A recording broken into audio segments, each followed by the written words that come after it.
OTB AM with Gillette Labs. Get the ultimate shave or your money back. Neon Night Edition available now.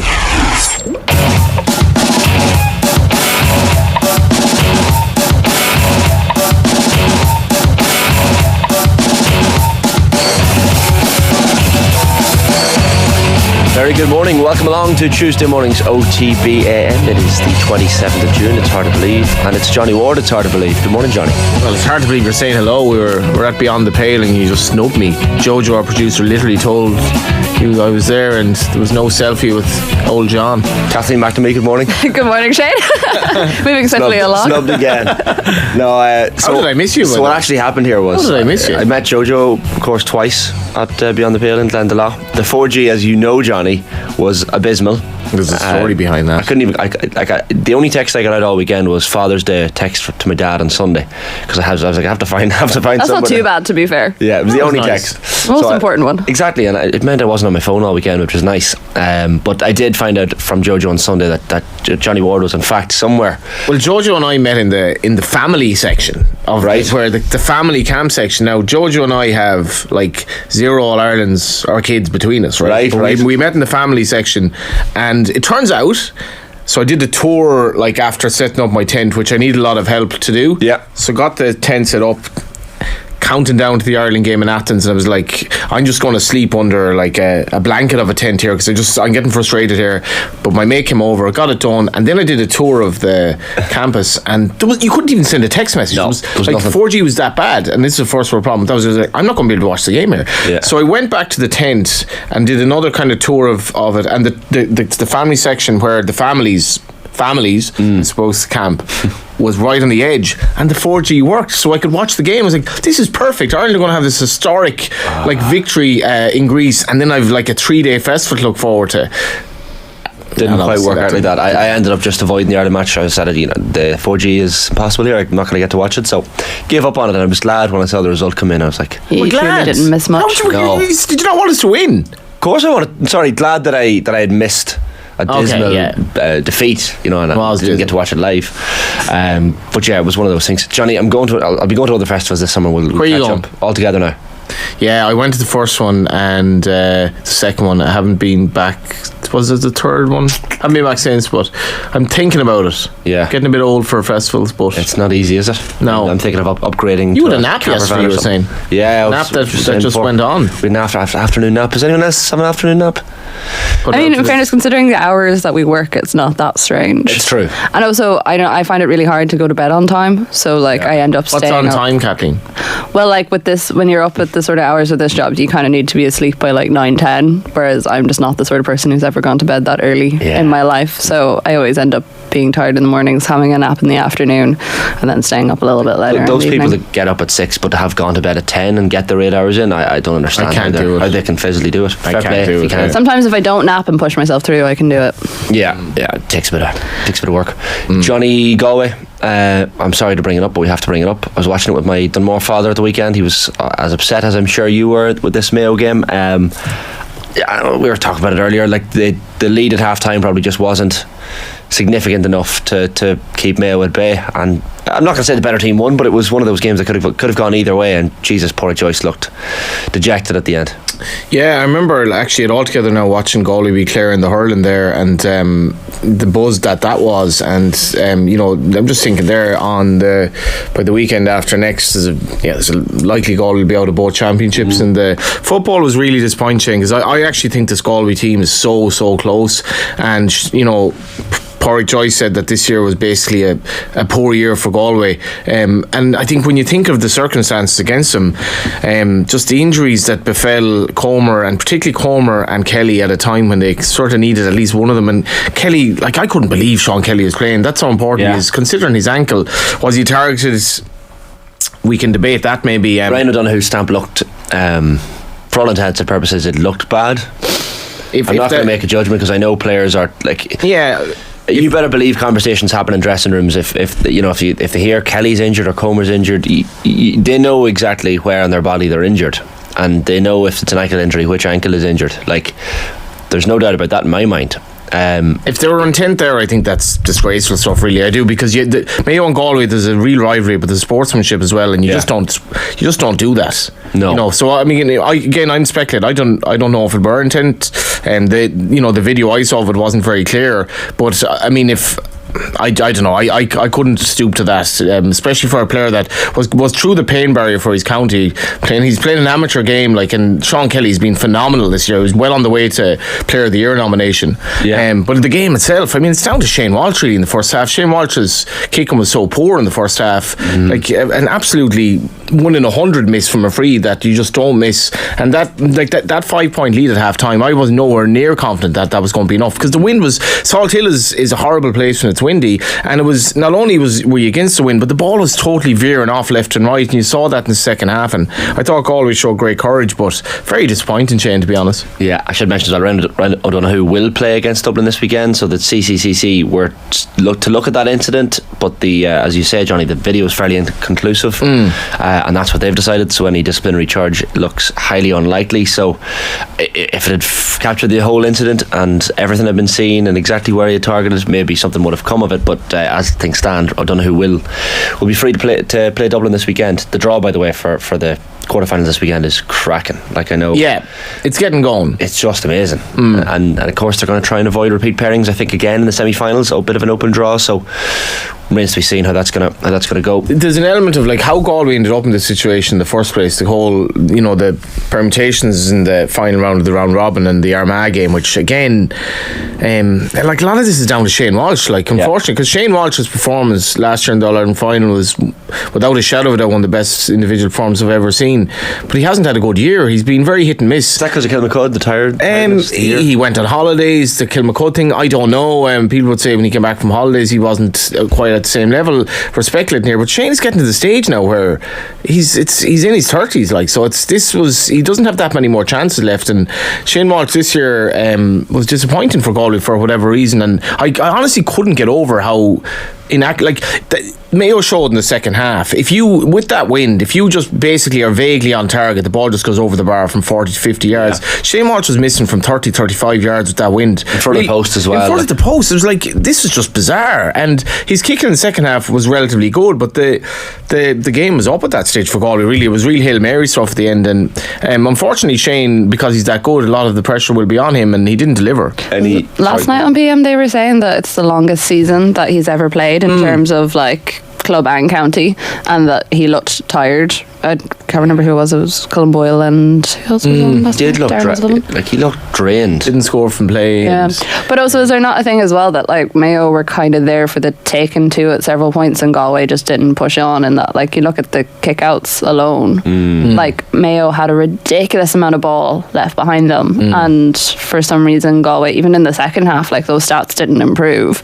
It's just that they had the wind. But I don't know, everyone keeps talking about the wind, and I know that was a big factor, but I also think that Galway also just didn't kind of go for the jugular when they could have.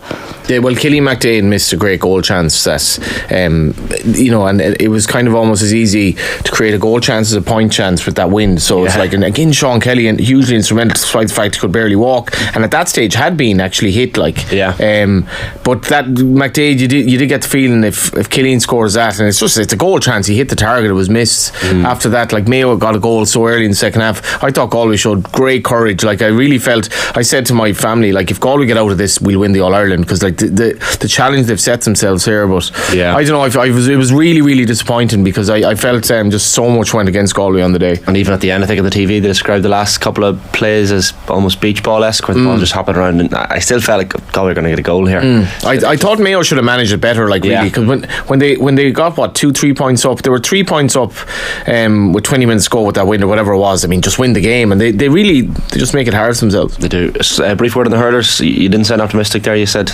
No, I think Limerick are heavy favourites. I think Limerick all year have shown, after 5 games, Limerick's points difference is +3, so they've every single game they've been pushed, and I think they're just going to the well. Maybe that one time more often. I know their bench has kind of gotten them out of jail a bit, but I think Limerick are there for the take. And collateral form has been a bit weird, because Clare blitzed Dublin before the Galway tip game, and Dublin should have beaten Galway in Croker. So I'm like, I know Dublin weren't, they didn't have their best team out, but like, I was like, collateral form suggests Munster's a bit ahead here. Galway were a lot better than Tip then, so it was kind of weird. But I think Galway have a really, really good chance against Limerick. I really do. I think we're getting there, and it's great. We've something to look forward to. It'll be a cracking game for sure. 7:39 AM on this Tuesday morning's OTBAM. 7:40 in fact. OTBAM with Gillette Labs. Get the ultimate shave or your money back. Neon Night Edition available now. Here's what's coming up between now and 10 o'clock on this morning's show. Tommy Rooney will be joining us in 15 minutes or so for his updated power rankings. He was getting a raft of abuse from Monaghan fans ahead of the weekend's game, and since the weekend's game as well.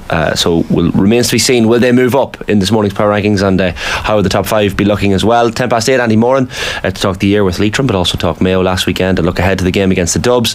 8:30 Vinny Perth talking last night's League of Ireland. He was at Tallaght Stadium for Shamrock Rovers' win over Derry City. 8:55 AM we'll have the sports news. John Cleary, the Cork senior football boss, will join us at 9 to talk the win over Roscommon. They've had a brilliant year so far, and of course look ahead to their All-Ireland quarter-final against Derry this coming Sunday. Random one for you, Mirco Bergamasco, the former Italian international, 9:20. He's playing for Nantes GAA in This Brittany came on and the France. run order. I was like, what is going on here? It's bizarre. This is phenomenal stuff. I can't wait to get into it with him, because it's just one of those stories you're like, is that right? But it is right. Mirco Bergamasco will join us at 9:20 this morning on the show. Before all that, Kathleen, you've had I'm sure a number of sleepless nights on this. But today is the day that the Irish players find out if they will be heading to the World Cup, with the decision made by Vera Pauw at this stage, you'd imagine. And of course we'll all find out tomorrow. I think 11 AM tomorrow is the press conference, but we're expected to find out slightly earlier maybe. Generally they release these things like half an hour or something before she actually speaks to the press, so by sometime between 10 and 11 tomorrow we will know who is going to the World Cup. It's a really, really hard one, isn't it? When you're I was talking to so many people about this last night, and just how many of us are saying like we feel sick at the idea, because like when you follow a team that closely, and like obviously the highs of Hampden Park and the lows of not qualifying for the Euros, so many of these players have been on such a journey with this squad, and like there's so much history and there's so much grit and determination has gone into even getting us to a place where like we're treated fairly within the FAI, and so many of these players have been part of that, and it goes beyond a little bit of just supporting a team or following a team. So even last night, everyone I was talking to who was trying to do something similar for various different papers or stations, everyone was just like, this is so painful and I hate it and I feel sick. And we were like, God, if we feel like this, it doesn't actually matter in the grand scheme of our lives, Kathleen, who goes or not. Here's your woman management then. So you're Vera Pauw. How do you tell the relevant players that, sorry, you're not on the... How do you do one-to-one, give them a call? You could try. I don't even know how you start that conversation. We asked her about it last week before the Zambia game, and she said that so initially everyone that was in or out of the preliminary squad, she called them just because of the way people were scattered around the place, but because everyone is centralised for the camp, she is going to tell every person individually whether they've made it or not.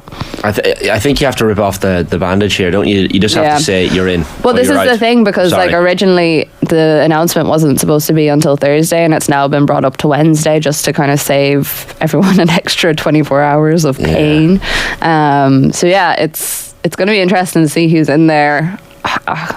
Like, there's always going to be people who are disappointed, and the unfortunate thing is that like there's some veteran players in there who might be disappointed, but hopefully it'll all be worth it, because we will go over and we will get some results, and they will be able to enjoy that even a little bit. I remember the Shivan Rovers underage days, like the management team had a very distinct style, telling you if not you were playing, like there'd be a black plastic bag with all the jerseys which would be left on the floor near the door of the dressing room, and the manager would go in, look at the number and just literally hurl it at the lad that was playing that position. So you were just like, please let a jersey smack me in the face here shortly, and when it did, the buzz, that feeling was like, he believes in me again. And now first I was only 11.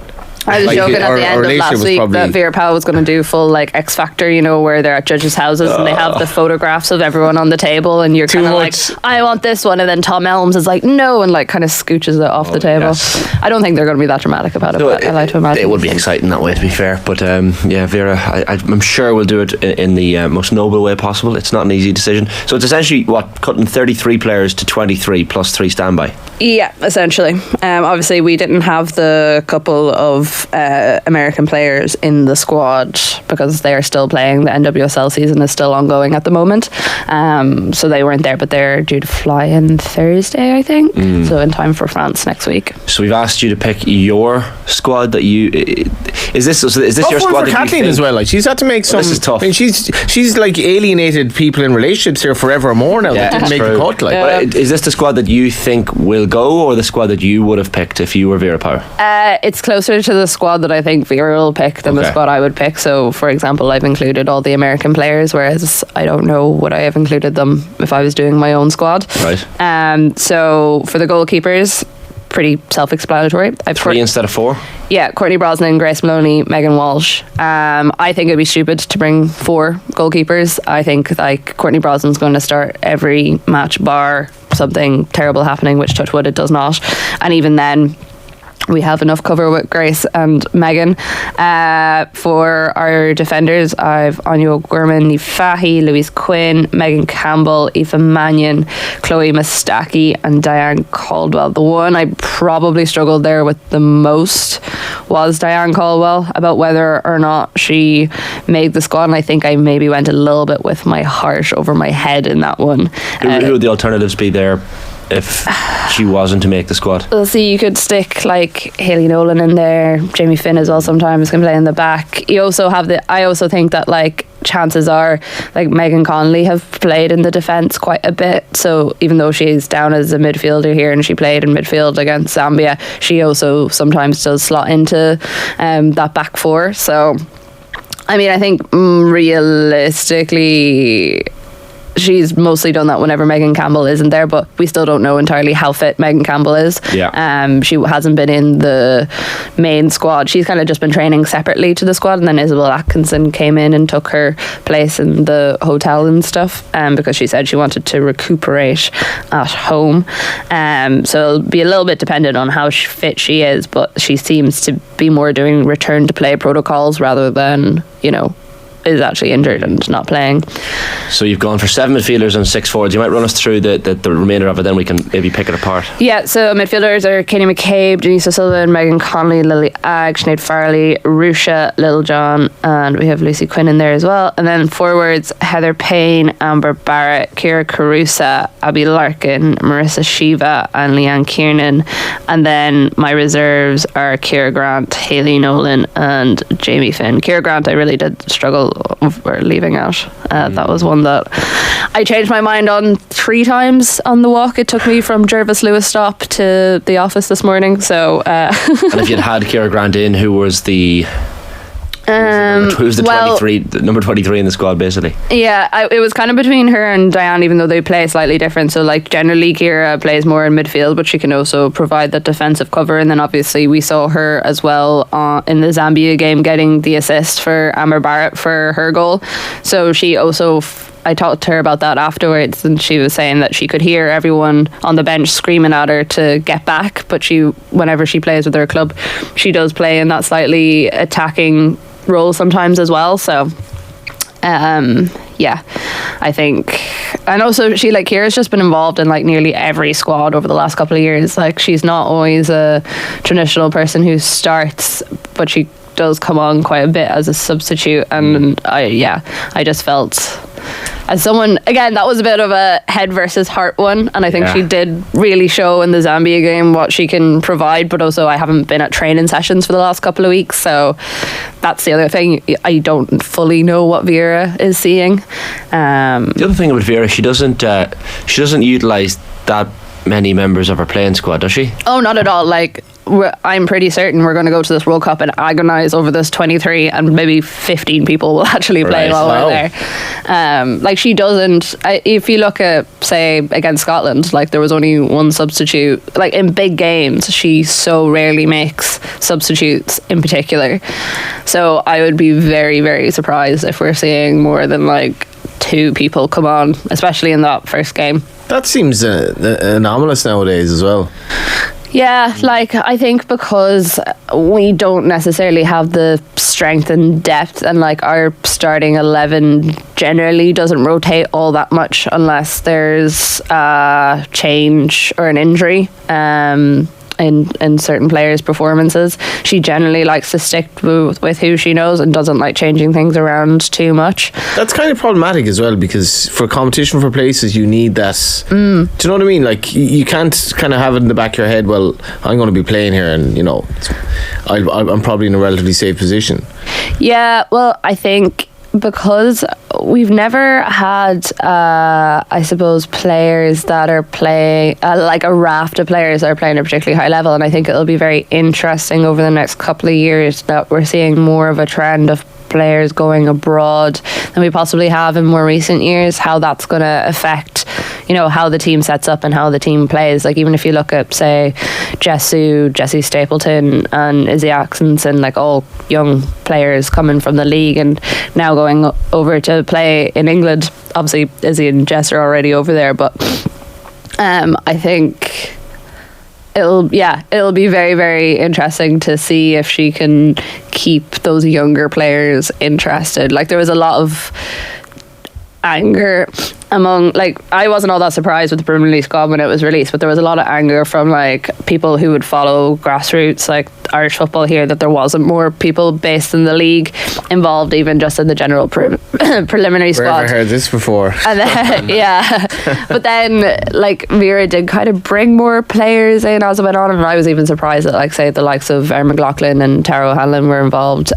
Even though I know they're some of the best young players in the league, I just thought that Vera wasn't all that interested in them for this particular camp, and they both provided a very good showing of themselves in the Zambia game by all accounts. So yeah, it'll be interesting to see how the trends go over the next couple of years. In particular, I think like I would love that the FAI had some sort of structure in place where they were, I don't know, teaming clubs here up with clubs in like mainland Europe and stuff, just that players were getting that added experience. And I know that's something that there has to be the money there to develop it, but I think a decent semi-pro league, and then also decent opportunities in the States, whether it's scholarships or also to go to mainland Europe, just to make sure that our players are versatile in their style of play, would be a really good step in the future. Here's one for you, Kathleen, and I'm throwing you on the spot here. Let's say we finish second in the group, then we play the winner of Group D, which we expect to be England. That game would be the 7th of August in Brisbane. The game finishes level, it goes to extra time, it goes to penalties. Which of those 5 players are taking the Irish penalties? Who are the first 5 up? Some are obvious, I guess. Katie, Denise, Megan Connolly. Depends. You have to give Amber one now, don't you? Well, see, I was just about to say Amber Barrett, but then also when I asked her about will she be taking penalties in Australia, she's like, I think I've taken 2 penalties in my career and I've scored one and missed one, which is a great thing. The most recent one, which is all that matters. We'll give her, and probably Megan Campbell. Okay. Just in terms of, I know she scored a couple for Liverpool before, I think, and she's also quite good at set pieces. So yeah, that would probably be my choices. What's Courtney Brosnan's? She like on penalties? I suppose we haven't seen. Like she as good as you can be in penalties, I suppose. I think she's really upped her game across. I mean, the Zambia game, that triple save she made in the second half was absolutely insane. So it was like one right in front of goal, and then she was over to like the left side of her goal, and then back over to the right side, and like every single ball touched her last, and then she managed to gather it. And I was just like, this is a totally different person to the goalkeeper that we had a couple of years ago. So I think I was reading in, I don't remember, well, it was like one of the papers the other day saying that she's almost become as important a pillar in this team as the likes of Katie and Denise, and I actually think that's a very, very accurate statement. Because you look at Megan Walsh and Grace Maloney in the season they've had, like Reading getting relegated, Brighton not doing all that great, both of them being dropped at various different stages. Courtney's been dropped and like is fighting Emily Ramsey, who's a really talented young English goalkeeper, for a starting spot at Everton, but still whenever she pulls on that green jersey, pulls off some pretty impressive saves, and so I don't know how mentally she's kept herself in that sort of space for nearly 2 years of not having a proper starting position, but she deserves all the credit she can get. Yeah, she seems mentally strong for sure, and it's good to be heading into a World Cup with an actual definite number one. There's no I guess discussion around the goalkeeper. Emma reminded me here she saved the penalty in Hampden against Caroline Weir, of course, before Amber Barrett scored that famous goal. So not too many people save Caroline Weir shots. There you go, especially from 12 yards.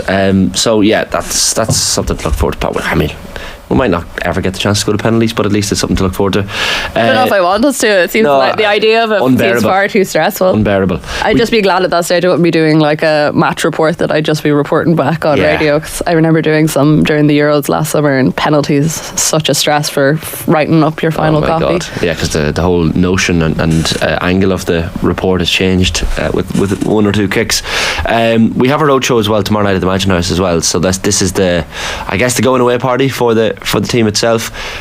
Kind of glad that the team announcement was brought forward, because it was originally scheduled for Thursday morning, which would have meant that the Mansion House going away party would have been interesting. No, it should be nice. Like, there's going to be lots of their family members there, and I know some lucky Off the Ball listeners have won tickets to come along as well, because it's technically a behind closed doors event, so whoever those lucky people are, fair play to you. And then obviously all the players that have made the squad are being put up for interview on Thursday morning, so we will have myself, Nathan and Aisling out in UCD, I think that is, trying to chat to all 23 players in the space of an hour, not to tell you too much about what goes on behind the scenes, but we have an hour to get around the entire squad, so it'll be a bit like speed dating or something. I think no easy task there, but at least they'll all be in happy moods and buzzing, those 23, I'd imagine.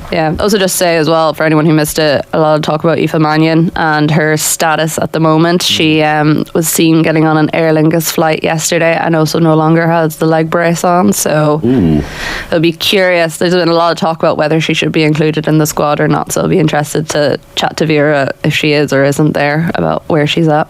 She should definitely have kept the leg brace on for the flight, though. You're just looked after so well when you have like the little ailment. Everyone just holds the door for you. I thought you were going to say something about the pressure in the cabin. You know, it's good for the he just meant for the flight comfort. Yeah, there you go. Kathleen, great stuff. We'll keep an eye on that squad and see how it compares to Vera's final squad ultimately when we see it, hopefully by 11:30 tomorrow morning. Thanks a million, Kathleen. Thank you, guys. At 7:57 a.m. on this Tuesday morning's OTBAM, it is time for the Power Rankings. Some of these critics, these pundits. Generally speaking, I'd be a fan of Off the Ball. Exactly. And like Tommy knows his football, obviously I listen to football pod the odd time. And I was looking at the power rankings and I thought that Jesus Owen must still be feeling the effects of these mushrooms. But they just miss you, like, you know, you have nothing to do with the bloody occasion. Tommy Rooney, you come in. Good morning. How are things? Good morning, Shane. Good morning, Johnny. How are we?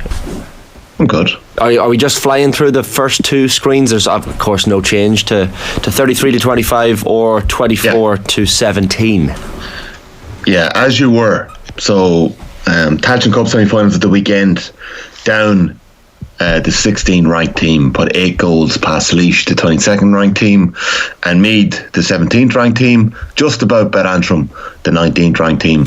I think it's safe to say in the Tailteann Cup, over the last 2 years, we're starting to see that there's nearly an intermediate level and a junior level, and that's just the reality of where they're at. Like some of the counties in Division 4 are possibly, you know, you're seeing it with Laois, like they struggled against Down, so there is that kind of a split there. So that's that, and we can move on now to slide 3, I suppose, 16th to 9th place, or as we should really call it, Monaghan's home, 9th. Because Shane, you've been returned to your aforementioned place. I think Monaghan have been around 9th all season, have they? I tell you what, only Monaghan could now be 9th in an 8-horse race. Like they're into the All-Ireland quarterfinals, and only Monaghan could still be in 9th.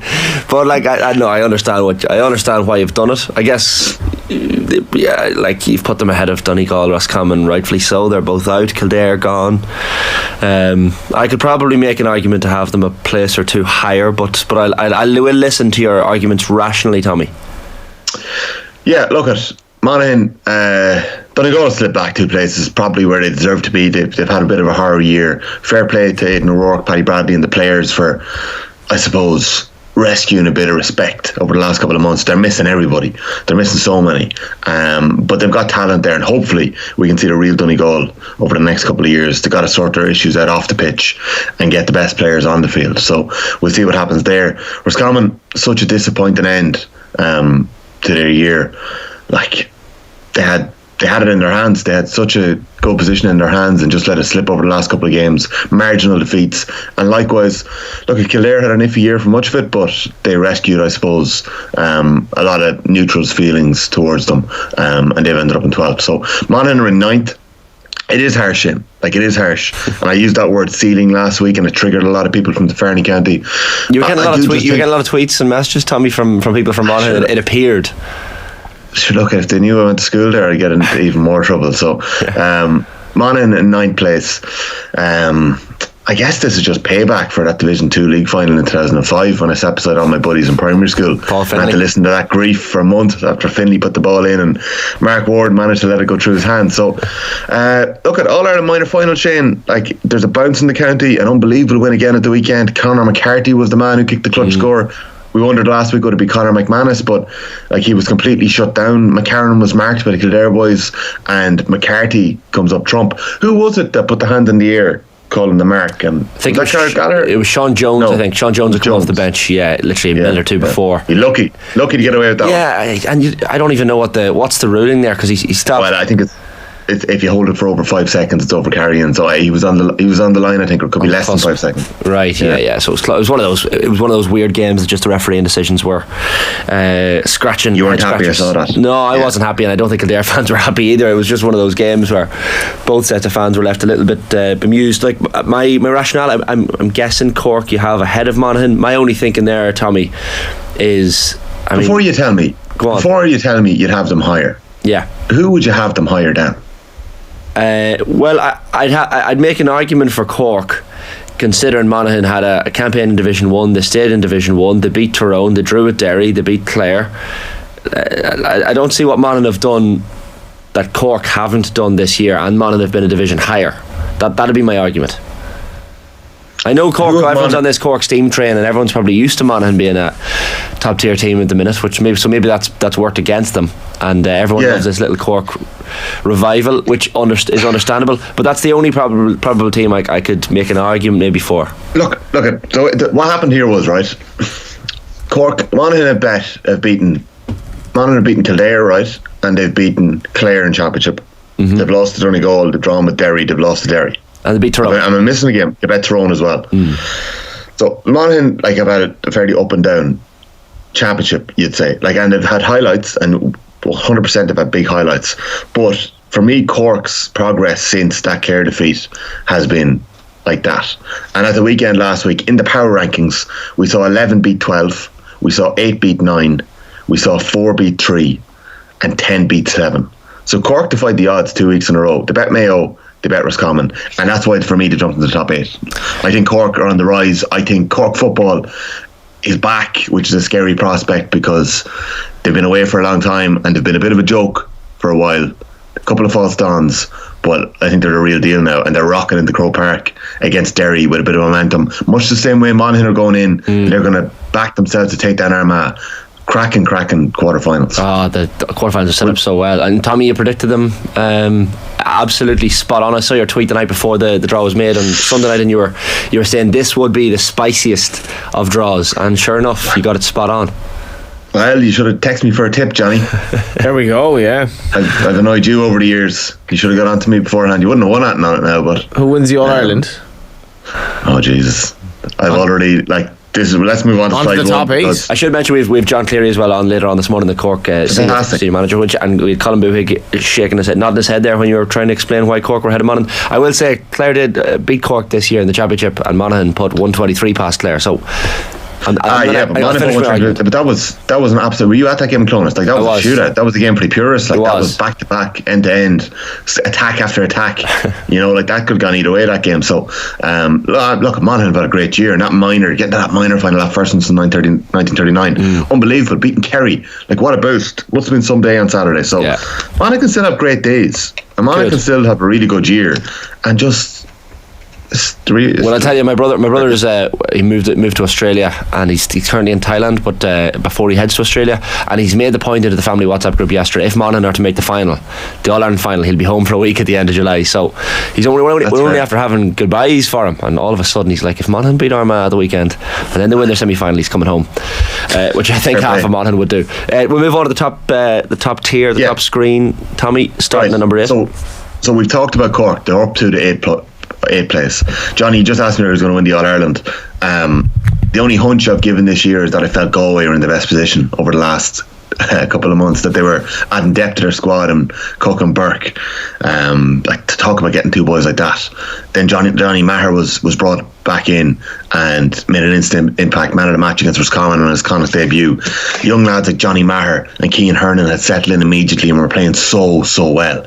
Matthew Tierney had stood up. It looked like Galway had finally grown around their 3 main stars, Damien Comer, Sean Kelly and Shane Walsh. And then going into the weekend, like last weekend, obviously just letting it slip.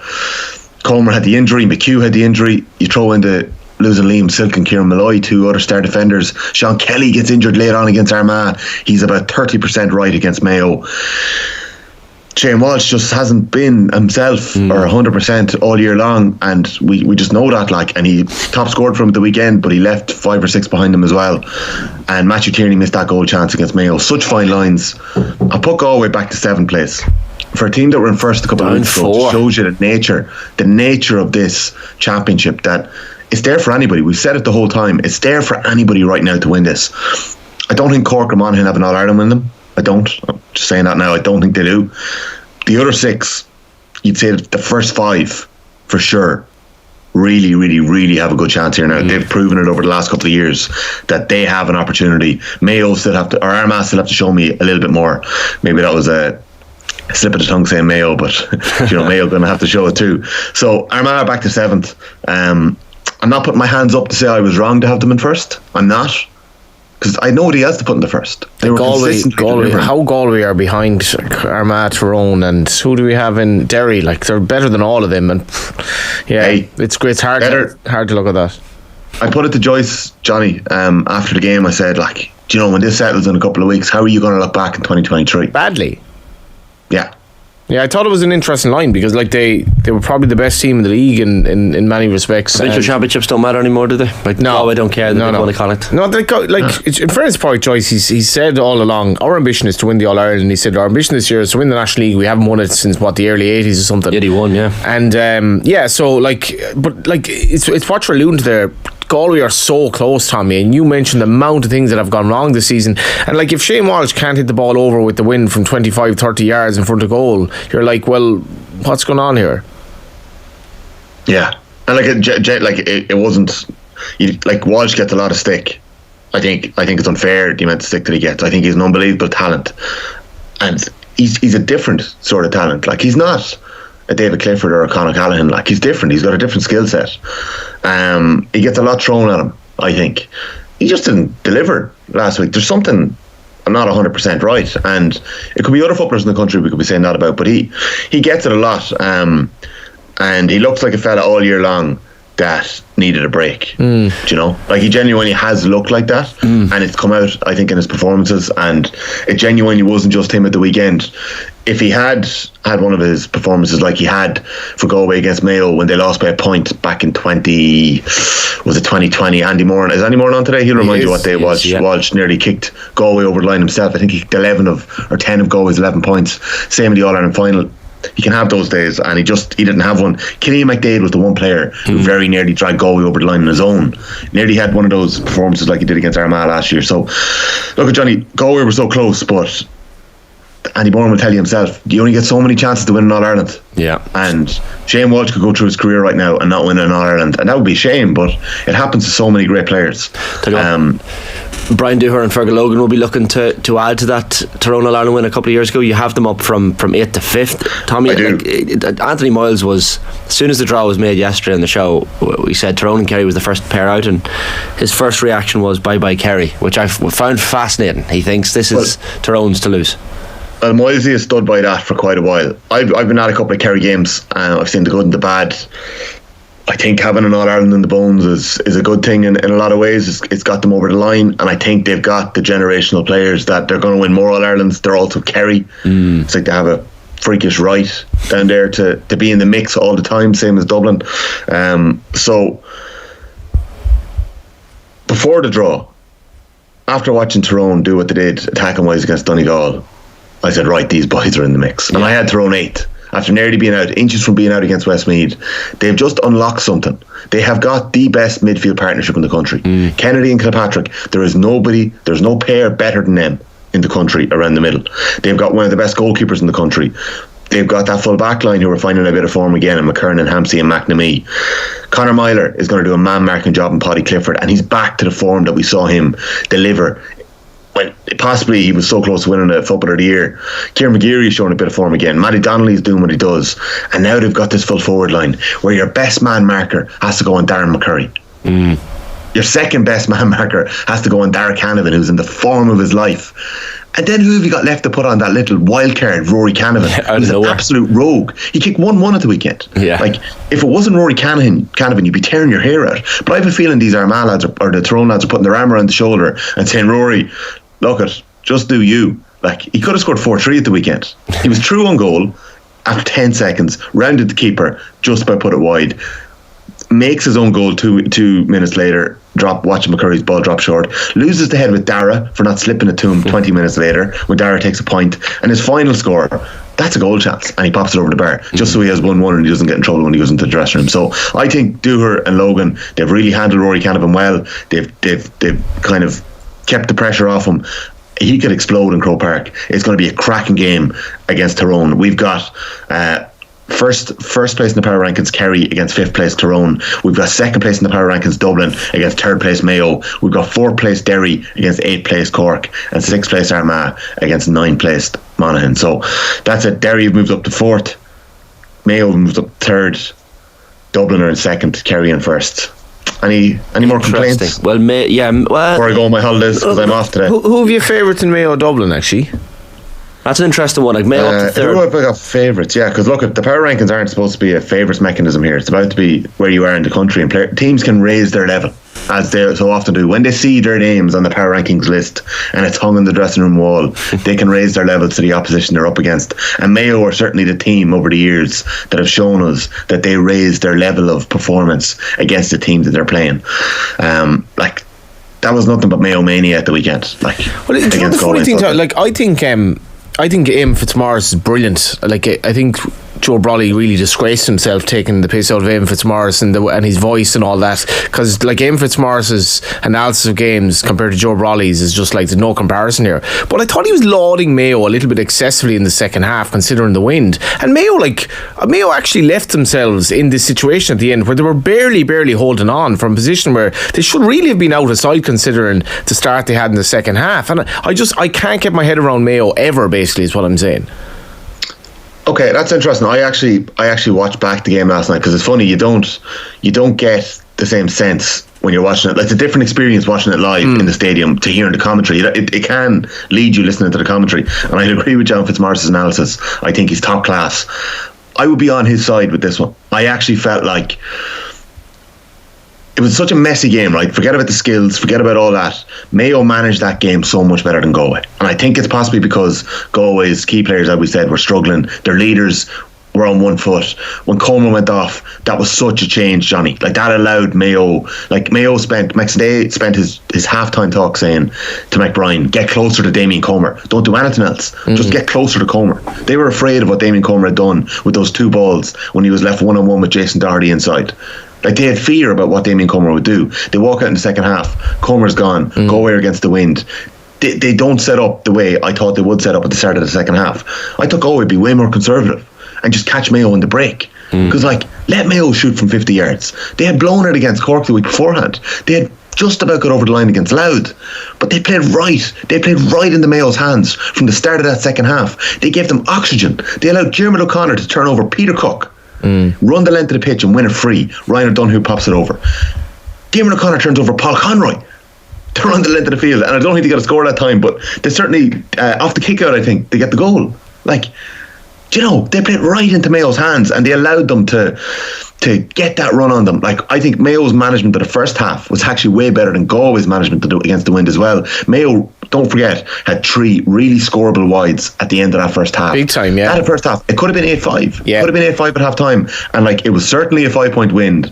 I think technically you can say it turned out to be a 6-point win or 5.5-point win, and Mayo just got over the end on it. Like, the Wind changed that game so much, and it's so hard to read into where Mayo are at. Where are Dublin at?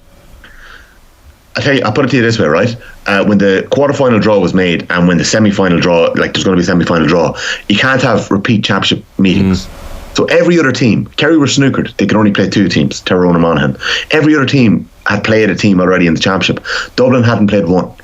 So Dublin and Leinster haven't played a team who are left in the All-Ireland. Dublin in the round-robin group haven't played a team that are left in the All-Ireland. Yeah. So to me, like, in a crude way, it looks like the Dubs are undercooked. Now, I've been saying that all year long. We said it on the football pod back in March, in February. James O'Donoghue said it. They're going to play 8 more Division 2 teams, 9 more Division 2 teams until they get to an All-Ireland quarter-final. And that cannot be the right sort of prep.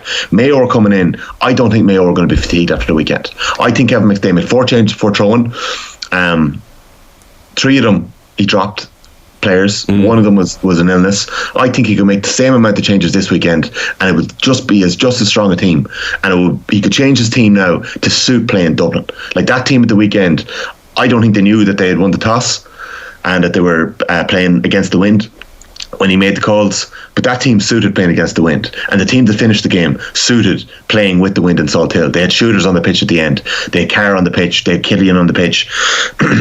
Hessian's game suited that second half far more. So, like, Mayo are coming into this game bounding. They're bounding into Croke Park, much like Cork are. They are bounding into Croke Park. Like, the energy of those players coming off the field, they were roaring and screaming coming into the tunnel, high-fiving each other, giving each other hugs.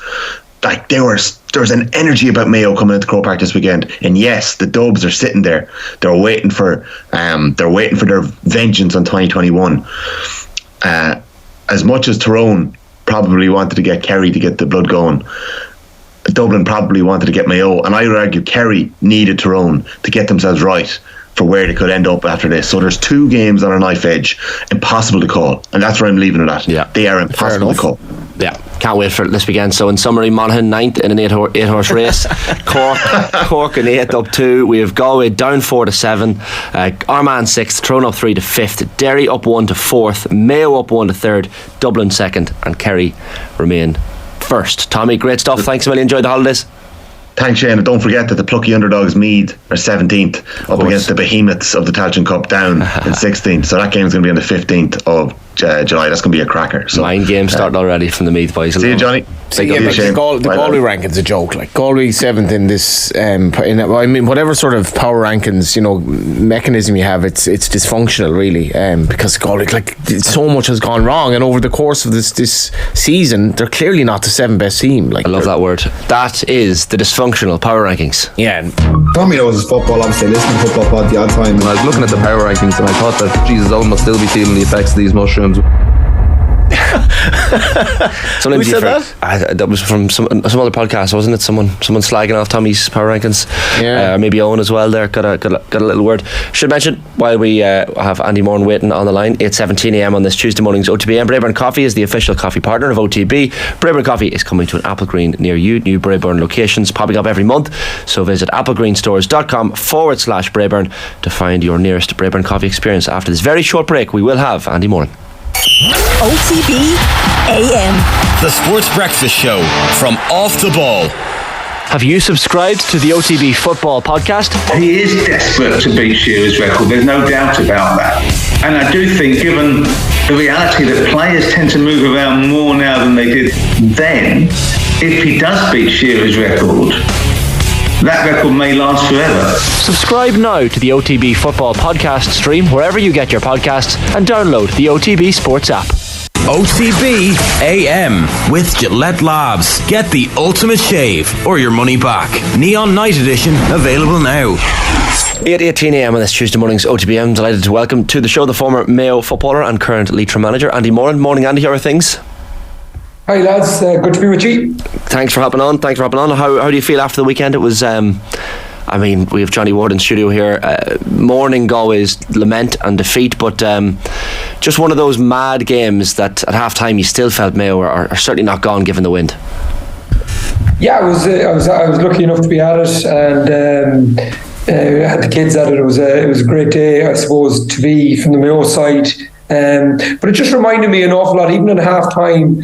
It reminded me a lot of the Dublin game in 2021, where Dublin were 10-4 up at half time, but you just kind of felt they had the opportunities to put Mayo away, and both Dublin in 2021 and Galway last Sunday just didn't put Mayo away at any stage in that first half. I think that between 15 and 18 shots, only scored 8 of them, where that could have been easily at half time a 15-5 game to Galway, and they just have to see it out. But it was a 5-point lead at half time to Galway, and you just felt when the half time came, Mayo were still in the game with that win, you know. I think Colm O'Rourke said that day on TV, the now Meath manager, obviously. I think he said half time that day, Andy, like, this game is over basically, you know, Dublin can go home. But I felt like, what would you think was Pádraig Joyce's, because that was not the case on Sunday, because that wind was so bad.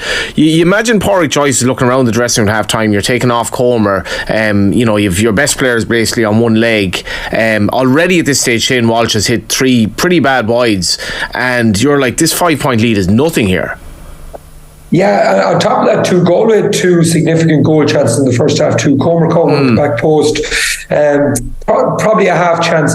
And I don't know if you remember, Matthew Tierney was away at one stage in the second half, and Paddy Durkin did a long buster 50-60 yards to catch him and just turn him over. That was a real goal chance if Paddy didn't make up that ground. So, like, Pádraig is a smart guy, one of the best players to ever play the game.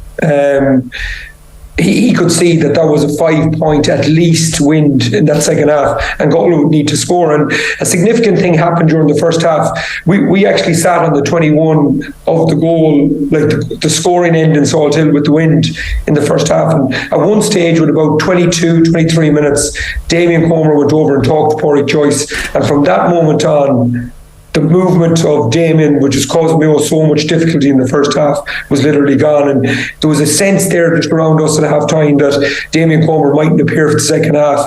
And that gave Mayo fans huge hope. And the Galway fans down our side could see that Comer was the key linchpin to that forward line for Galway in the first half. And when he was gone, all of a sudden it gave Mayo a huge chance in the second half. Andy, what would you have done differently that to PJ will say in the second half to manage particularly the first 10 minutes when they effectively lost the game? You see, you can't. Galway won midfield quite convincingly if you take it on kickouts in terms of high catches and breaking balls. So they won it quite convincingly. So you can't, at no stage in half time there can you turn around and think keeper's going to skew one into the middle, Mayo are going to get an overload, and Dave McBride is going to come and score a magnificent goal. I don't think anyone can kind of structure for that. On top of that, then in that position when Dave McBride, Dave McBride is a club man of mine, it was a major moment for our club. The club has actually bouncing since it, to be honest with you. But if you notice, Sean Kelly is the sweeper in that incident. He is the guy, and a fit Sean Kelly probably doesn't allow that goal to happen.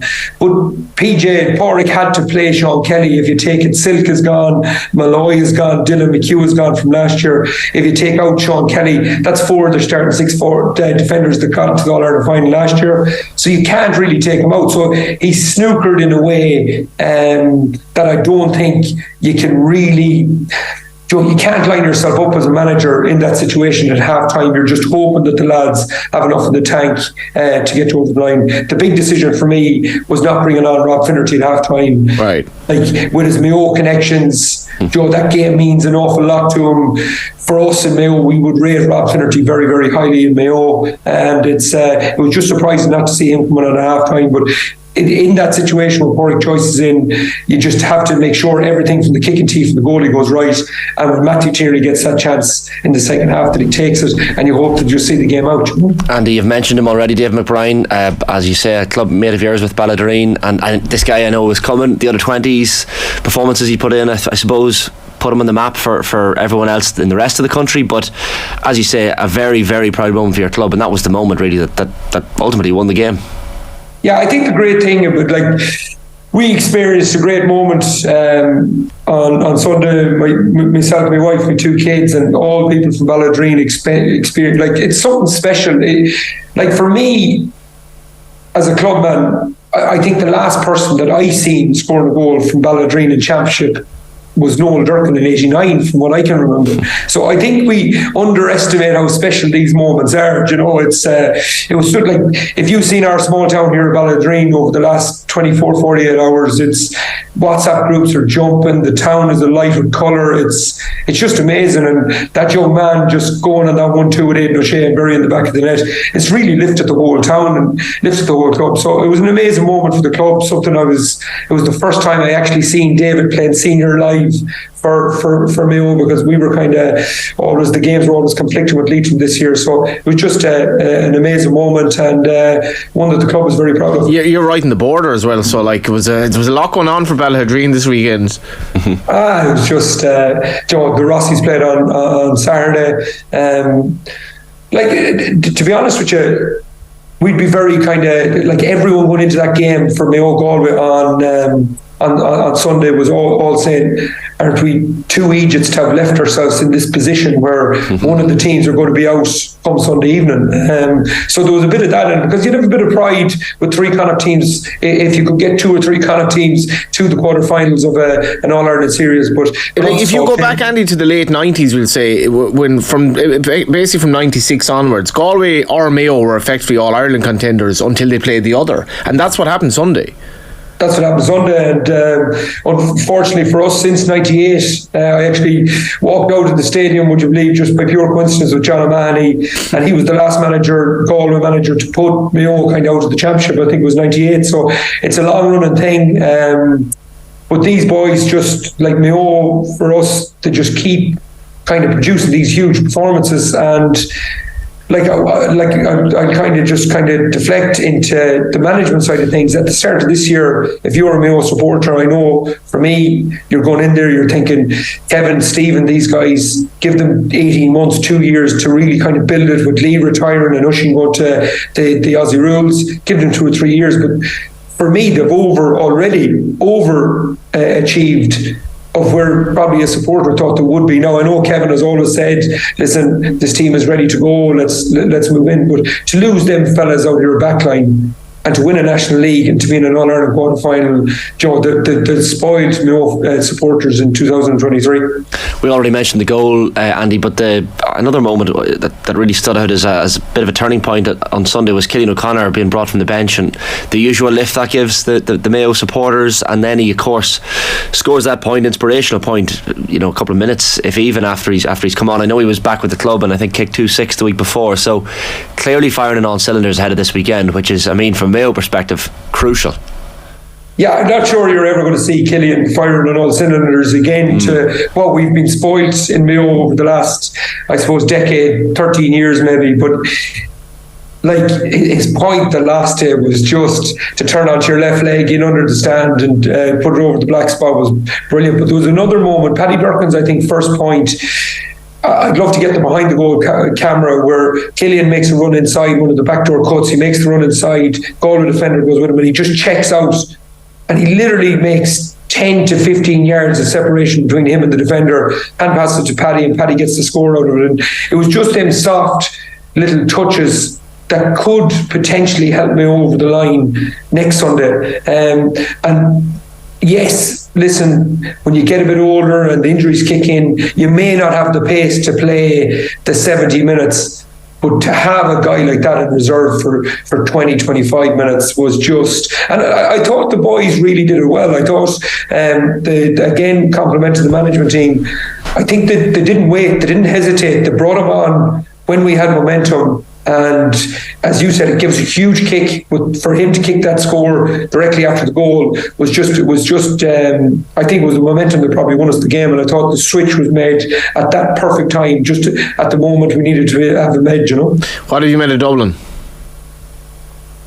Yeah, I was kind of half listening to your chat before the game and see you're undercooked. And Joe, I think we've all been involved in club teams, haven't we? Where you have this old club team that have won a lot of stuff, and you just can't get rid of them, And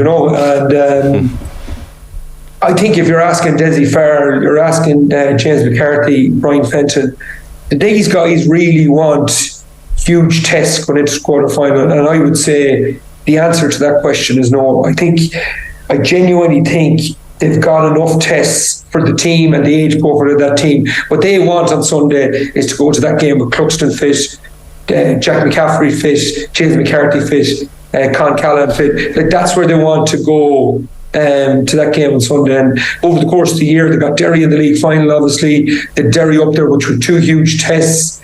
The Rossies really put them to the pin of their collar. And they had enough. Kildare put them to the pin of the collar. They had enough tests, I think, to get them to there. And what Dublin want to go to is they want to go with their best 22 on Sunday to face Mayo. And I think the way it's ran into them, it's probably suited Dublin. There is a huge argument on Sunday. We all seen the games last week. You were talking about them, Tyrone, Monaghan, Mayo and Cork. They're coming in with huge momentum. The huge momentum. And the other guys are sitting there, which all of us, me and you two guys included, we just said the preferred route is to have the week off. But now you're thinking, is it? Like, for Dublin, I think it probably suits them. But for the rest of them, does it suit them? Like, you have Derry coming in there facing a team that are just after taking out. We'd have put both Mayo and Roscommon probably in the top 8, like Monaghan would have been down to rank number 12, I think. But you'd have probably put them into the top 8, top 10 at least. And now they're coming in, Cork just after beating the two of them. Like, you've seen the pace Cork had in that second half when they were going at it. And now they're coming into Croke Park, even a faster pitch, playing at Derry. And you just never know, is it momentum or is it that 2-week break that's really going to suit teams? So I put Dublin kind of in the same category. Dublin probably definitely with their age profile wanted the break, but they're facing an Mayo team just with huge momentum now coming off Salt Hill last Sunday. It's a fair point, like, because the week break, everyone thinking, this is a massive advantage, but not necessarily. So the other thing, Andy, as well, like Mayo getting back to Croke Park, I know it's against Dublin on their home pitch, and yet there's just something about this Mayo team, because I'm hearing people saying after the game, the performance against Galway wasn't good enough, and James Horan was speaking to Tommy after the match in Pearse Stadium, and he was kind of saying, Mayo's performance won't have scared anyone, and yet Mayo in Croke Park just always feels like it's regardless of the performances that have come before, it's just something different. Yeah, I remember people when we used to be playing used to talk about the madness of Mayo, and I used to think that's nonsense, but when you come to the other side of the line, you kind of understand what the supporters have felt over the last 20 years, and that's the same. It was the same Sunday. It was by no logic should Mayo have got back into that game at half time, and everyone just kind of felt at the stadium, we have a huge chance here. And I think the same refers to Dublin on Sunday. Mayo are coming in, they've played 5 championship games, and 3 of them championship games were 4. In one of those championship games, they were absolutely unbelievable. And against Galway, they just showed the character that Diarmuid O'Connor, Paddy Durkin, Killian O'Connor, Tommy Conroy, and these guys have. You just know the character they have. So they've showed kind of in the 5 championship games, they've showed every characteristic that Mayo have over the last couple of years. So yeah, I can tell you. Walking around Castlebar where we work, it's the energy is absolutely back. The Mayo people are behind the team. I think the Mayo people, even though there'll be always a few dissenters, I think are 100% behind the management team. And when you have that in Mayo and you have that energy coming to Croke Park, I think it gives Mayo a huge chance. Now, saying that, I do think Dublin are a more formidable force than they have been for the last 2 years. Having Cluxton back is nearly like having a second head coach on the pitch. I think Mick Fitzsimons, where I've marked Mick at his very, very best, and I thought he was probably coming to the end, but since Cluxton came back, it's nearly lifted Michael Fitzsimons, which gives Dublin a huge lift. If you have him, you have Merchant, you have Lee Gannon coming out of that backline with John Small, and then up top, like Con is literally I actually had a conversation with Tommy a couple of weeks ago, and I said, "You're sleeping on Cal O'Callaghan," and he kind of goes, "What do you mean?" And I said, "This guy is scoring 4 to 5 points a game here, do you know?" And no one has really said anything about him. I think he's got something like 220 or something in the championship. It's phenomenal, scoring nearly all from play, and with him in form, I think Dublin are a different proposition than they have been since 2020. I think they really are. So we don't know what Dublin are going to bring, but I think it's fairly sure what Mayo are going to bring in terms of they're going to perform, they're going to have huge energy, and they most certainly aren't going to give up. So when you have them three characteristics, you have a chance. But I do think this Dublin team are probably a bit better than we're giving them credit for. If you're Kevin McStay, Andy, who are you putting on Conor Callaghan? Dave McBride. Right. See, it's a funny one because the country don't know about McBride because since his under 20 age he's literally been injured. He had a lot of quad injuries, but when he gives that ball to Aidan O'Shea on the 50-yard line, every Balladream person in that stand is just shouting, "Give it back to him." Because we know the pace and the power and the energy this guy has. And it was very kind of it was very kind of Lee Keegan-esque the way he took the return and buried it into the back of the net. So, to me, he's a big game player. He can run like a 100-meter athlete, and you're basically looking at, in my opinion, probably top 2 player in the country, and you need your best players on these guys, and you're putting Dave McBride all day on them. You mentioned Aidan there, and I think some players attract attention that they shouldn't, or certainly criticism. I think that oversteps the mark in amateur sport, and I think Shane Walsh probably gets a bit of it this year because of his profile and obviously the club switch and all that, and Aidan has certainly gotten it. What's Aidan thinking right now?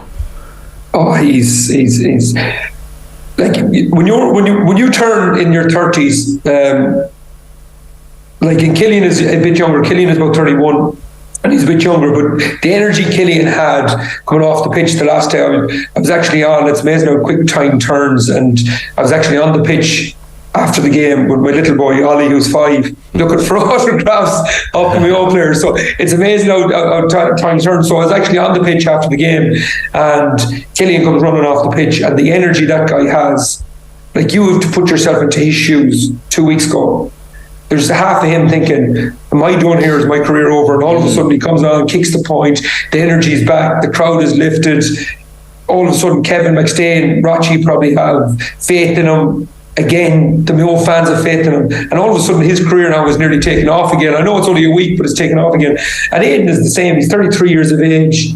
He's sitting there looking at that game the last day, especially when he's taken off, which I thought was a really surprising decision. And he's taken off, and he's thinking, if this goes wrong here, am I potentially done at 33, coming into my 34th year in 2024? And now all of a sudden he's going to be playing in front of 80,000 people in Croke Park. And people ask, do you miss football? And do you miss playing? And the answer to that for me, 99% of the time, would be no. There's nothing you miss from it, because the work rate that has to go into it. If you're prepared for Dublin this week in front of 80,000 people, that's one thing that you'd miss, that energy that buzz would give you if you were part of it. And Aidan O'Shea, Killian O'Connor, and the older members of that group are all feeling that this week. And as James McCarthy and Jack McCaffrey and Paul Mannion, they're feeling that as well. The energy that they'd feel this week is just amazing. So Aidan O'Shea is just the exact same as all of them. Probably didn't have his most influential game the last day, but people underestimate the soft skills of football. Aidan gives that pass to Dave McBride. Dave McBride doesn't have to literally take a step out of place. It is literally in the breadbasket of where you want to give the pass. And people look at that and go, it's a 5-yard hand pass, what are you on about? If you're playing full forward, which is technically the hardest position on the field, if you're playing that and you get a hand pass off that's in a fella running at 100 miles per hour off you, and think that's a really hard technical skill. So that little soft skill goes a long way to Mayo winning the game last Sunday. So Aidan's confidence is up. He will really look forward to taking on Davy Byrne the next day. If it's Davy Byrne or John Small, he'll really look forward to taking on them. And John, what has he got to lose at this stage of his career? He's 33. We haven't got to where he wants to get to, and it's nearly like a free shot for the likes of Aidan on Sunday. If I go around the houses, Andy, in a word for each of the quarter-final ties, putting you massively on the spot here. It all starts on Saturday evening with Kerry Tyrone. How's this one going?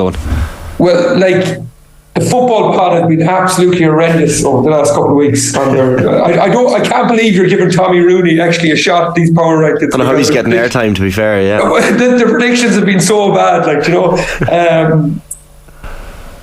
I just think Kerry. I seen Tyrone on Saturday, and I just thought, wow. And people are saying now Kerry didn't want Tyrone. But I actually feel it's the other way around. I just don't think Tyrone want to Kerry this Sunday. I think if Tyrone got one more game and they got Kerry in a semi-final, I think they'd be flying. The likes of Rory Canavan, who shot for, I think, 2-5 on Sunday, was really in for 4 goal chances. If he got a game under his belt at Croke Park before Kerry, I think it'd have been a huge thing for them. So, listen, I think Sean O'Shea has been the biggest problem for Kerry all year because he literally just couldn't find his form. But in the last 2 games, he got 5 against Cork and he got 1-8 the last day. He's right back in form. And if you're talking about the top 2 with Colm and Clifford, the top 3, Sean O'Shea for me is number 3 on that list. And when the 2 top forwards in the country on form, I just think they'll have too much for Tyrone on Sunday. The next 2 games, we have Armagh Monaghan on Saturday evening as well, and Derry Cork. How do you see those 2 going? Yeah, I'm going to go with the rest week. So, I'm going to go with the rest instead of the momentum. So I am going to go with Armagh, and I am going to go with Derry. I think I've seen a nod where Derry are 9-1 win the All-Ireland. I think it's absolutely crazy. I think Derry have a huge chance of, yes, obviously turmoil in the camp during the year, but they've got better since last year. I think they're the one team that you would say that have, out of all the teams from 2022 to 2023, who's actually improved. McGuigan has got better, Rogers has got better, their defence has got better, McFall is back. Their goalkeeper Lynch has got way better than he was in 2022. And they're the one team, I would say, that are on an improving scale. So I think they have a huge chance, and I think they'll win. And I think if you're talking about the dark horses outside Kerry, Dublin, Tyrone, Mayo, I think Derry are a huge shout to win the All-Ireland. Right, so we have Kerry, we have Armagh, we have Derry already in the All-Ireland semi-finals, according to yourself, Andy. So who's at 5:30, 6 o'clock Sunday evening, Dublin or Mayo? Who is it?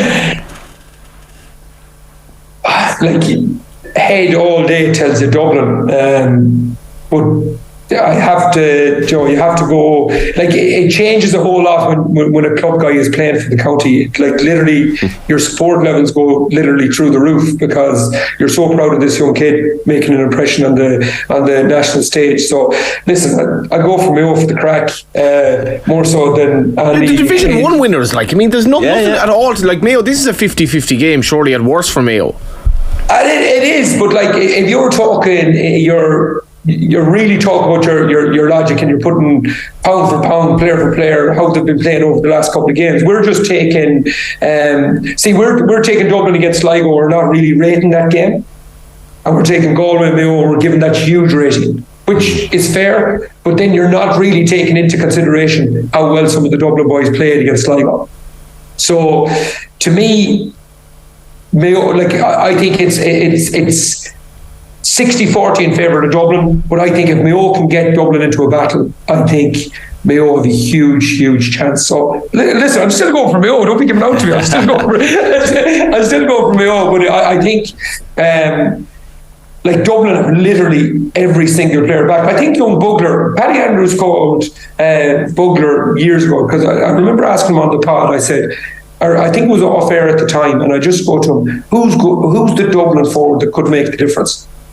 And he said Bugler, and I think he is just really playing well. I think Anna's really playing well, but I think if you have Merchant fit, you have Lee Gannon fit, I think they're a really good team. I genuinely think the game against Roscommon was a real wake-up call for them, that they can't just sit back and wait for other teams to make a mistake, because teams have got used to playing that system.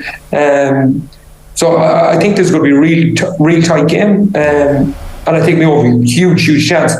And I'm going to go with Mayo, but Joe, if you really analyse the game and went with logic, you'd be maybe siding on the side of Dublin, but logic seems to have lost its way in the championship so far. So Andy, we're 10 minutes over time here. We have to let you go. This man will talk football all day. It's only 9 o'clock in the morning. I love it. Yeah, I was kind of halfway through the first prediction when you said it in one word, and I was halfway through talking for 5 minutes. I was like, what am I doing? So, listen, great to be on, lads. Thanks a million for having me. Great stuff, Andy. Fair play. Chat to you soon. Enjoy the games this weekend. Looking forward to it. And, what a man. Brilliant. And always great insight from Andy. And I can't wait for these 4 matches. I hope he's wrong on the Armagh Monaghan one. I hope that the momentum as opposed to the rest week is one that comes up trumps there. But one of the highlights of my life, I played under 14, under 13 representative with Andy Moran for the Roscommon District League. Right. I think I was a peripheral player. Football. In soccer. Yeah. And he said to me at the end of the game, he said, at least you'll do a 1-2. Because he was kind of half giving out about probably outing him a bit here, but I did a 1-2 with Andy Moran underage. Then actually played against him at senior. He could have been a serious soccer player. He was left and right foot, like football. You see how talented just an athlete. Not even an athlete, just technician. Right. What a football! So he's lost. I know Mayo. We'll talk with Vinny Perth. Mayo coming into the league, potential League of Ireland. Andy, next time I'm on, I must ask him how good could he have been as a soccer player. Could definitely be in League of Ireland at the very least. Right. I think. Interesting. And I'm basing that on a small bit of evidence. Yeah, the 1-2 you had with him about 20, 1-2, and then ago. I regressed. I wasn't even picked next year, despite the fact I was of the age next year. And then Andy, I don't know what happened to him. Footballer of the year, I think he went on to at some point, Johnny. But a couple of comments coming in. Ed Lang on YouTube. You won't like this one, Johnny. Galway need to stop whinging, move on, it's over. No mention of the nasty late hit on Tommy Conroy. Mayo had injuries last year and didn't make the same excuses Galway are doing. Look in the mirror. Yeah, the Conroy hit was that was, I think that was the tackle of a frustrated man, actually, yeah. But it's not kicking a fellow whose ankle is in a bad way, potentially. I think Monaghan will beat Armagh, says Michael White. Good stuff. Appreciate that one. Mark J. Fitzgerald, I think he's talking about Shane Walter. Shane's season was in reality a return to form. Last season was a blip where ultimately he was bested by a better player on the final. Media concoction, really. I'm not sure if he can't be talking about Shane Walters' final performance. Shane he didn't have a terrible season, but it's just he's so good that obviously he makes his bar is so high. It's true. How do you see the Dublin Mayo one going? I'd fancy Mayo, actually. Would you? Yeah. No, I haven't seen as much of the championship as I would have hoped to just through to work this year, but I think this is perfectly set up for Mayo, and Dublin haven't convinced me for basically under Desi Farrell at all, and they might have their best players back, but I think this Mayo that game will stand to them so much on Sunday, so much. And if you're going on the National League and that, I still don't trust Dublin defensively. I think they cough up chances a lot more than they used, and I think Mayo are outsiders, but I like Mayo in that game. Yeah, perfect. 8:46 AM on this Tuesday morning's OTB AM. Delighted to have Vinny Perth on the line with us this morning. Morning, Vinny, how are things? Good morning. Great to hear Johnny writing off another team there. The poor Dubs have been written off. What do you think, Vinny? The form. I think the Dubs will win the All-Ireland. There you go. Oof. I think people are over-analysing them. Just leave them alone and they'll go and win it. Let them do it. We should stay on Mayo while we're on Mayo, Vinny, as well, because we had the news this week as well, the founding of Mayo FC. Massive day for soccer in County Mayo. This officially launched in the Bravey House Hotel on Monday in the presence of local politicians, FAI officials as well. So the club are going to enter under 15 and under 15 boys teams into the League of Ireland in 2024, and an under 17 girls team as well. Then you'll have under 17 and under 19 males teams at the earliest opportunity, we're told as well. No date yet set for Mayo FC entering adult men's team into the League of Ireland, but positive steps for soccer in Mayo, Vinny. Oh, it's huge. I think the more of this we see, people will say is Kerry a success because of the result, but that's nonsense. It's going to take them a while to build a club, and I think it's brilliant to see football in Kerry, and if you add Mayo to that over the next few years, I think that's what we need to continue to develop our league. I think the league has made huge strides on and off the pitch over the last number of years, and the more we can bring that to different communities and different counties, and when you look at the success of the GAA, to be fair, so much of it is county driven, and the more we can have of that, I think the better. So no, it's just brilliant news. And on a serious note, Nathan Murphy seems to go to Tallaght Stadium to support Shamrock Rovers. So I'm sure he'll be. He'll have a decision to make over the next couple of years, which is great to see. He's right there, and he had a decision to make to avoid me forevermore after that tweet about Galway on Sunday. That went down like a lead balloon. What was the Galway. tweet? Sorry. It's basically like 4 games that would not happen in the quarterfinals. Galway versus Galway versus Galway versus Galway versus.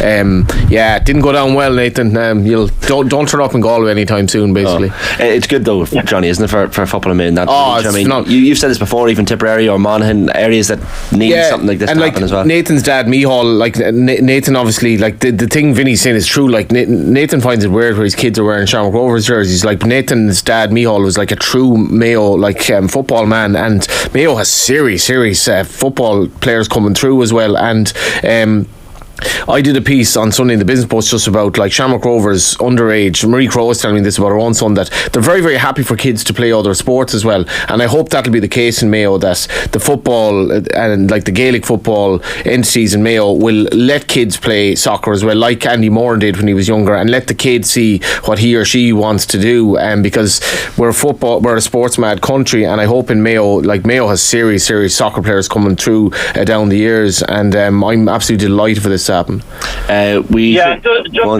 a quick one on that, Shane. Sorry, just to say, wouldn't it be great to see another push from Monaghan to return to the league? Big time. And Monaghan was never. I wouldn't say it was never serious, but I think the terms and conditions now are slightly different for Irish football, and I think if Monaghan made a comeback, I think it would be so much more welcome in the community. And Monaghan, Vinny, has a history, and it has a ground, like it's not even starting from scratch. Yeah, absolutely, and I think the more this we get, the league will continue to grow, and I think I hope there's certain moves or whatever happening around Monaghan, and I'd love to see that returning as well. I know the appetite is there certainly in the town and the county to have a team return, so hopefully that can happen in other regions, as you say, across Ireland as well. It can only help the development of young players. We need promotion relegation to Division 1, to make that would make it really, really interesting, and even if you're bringing in B teams into a third tier and maybe university teams, if you can add in then the likes of Mayo and 2 or 3 others, I think in fairness to the FAI, this is a great ambition to have that third tier. Yeah, definitely a step in the right direction with Mayo FC being announced this week.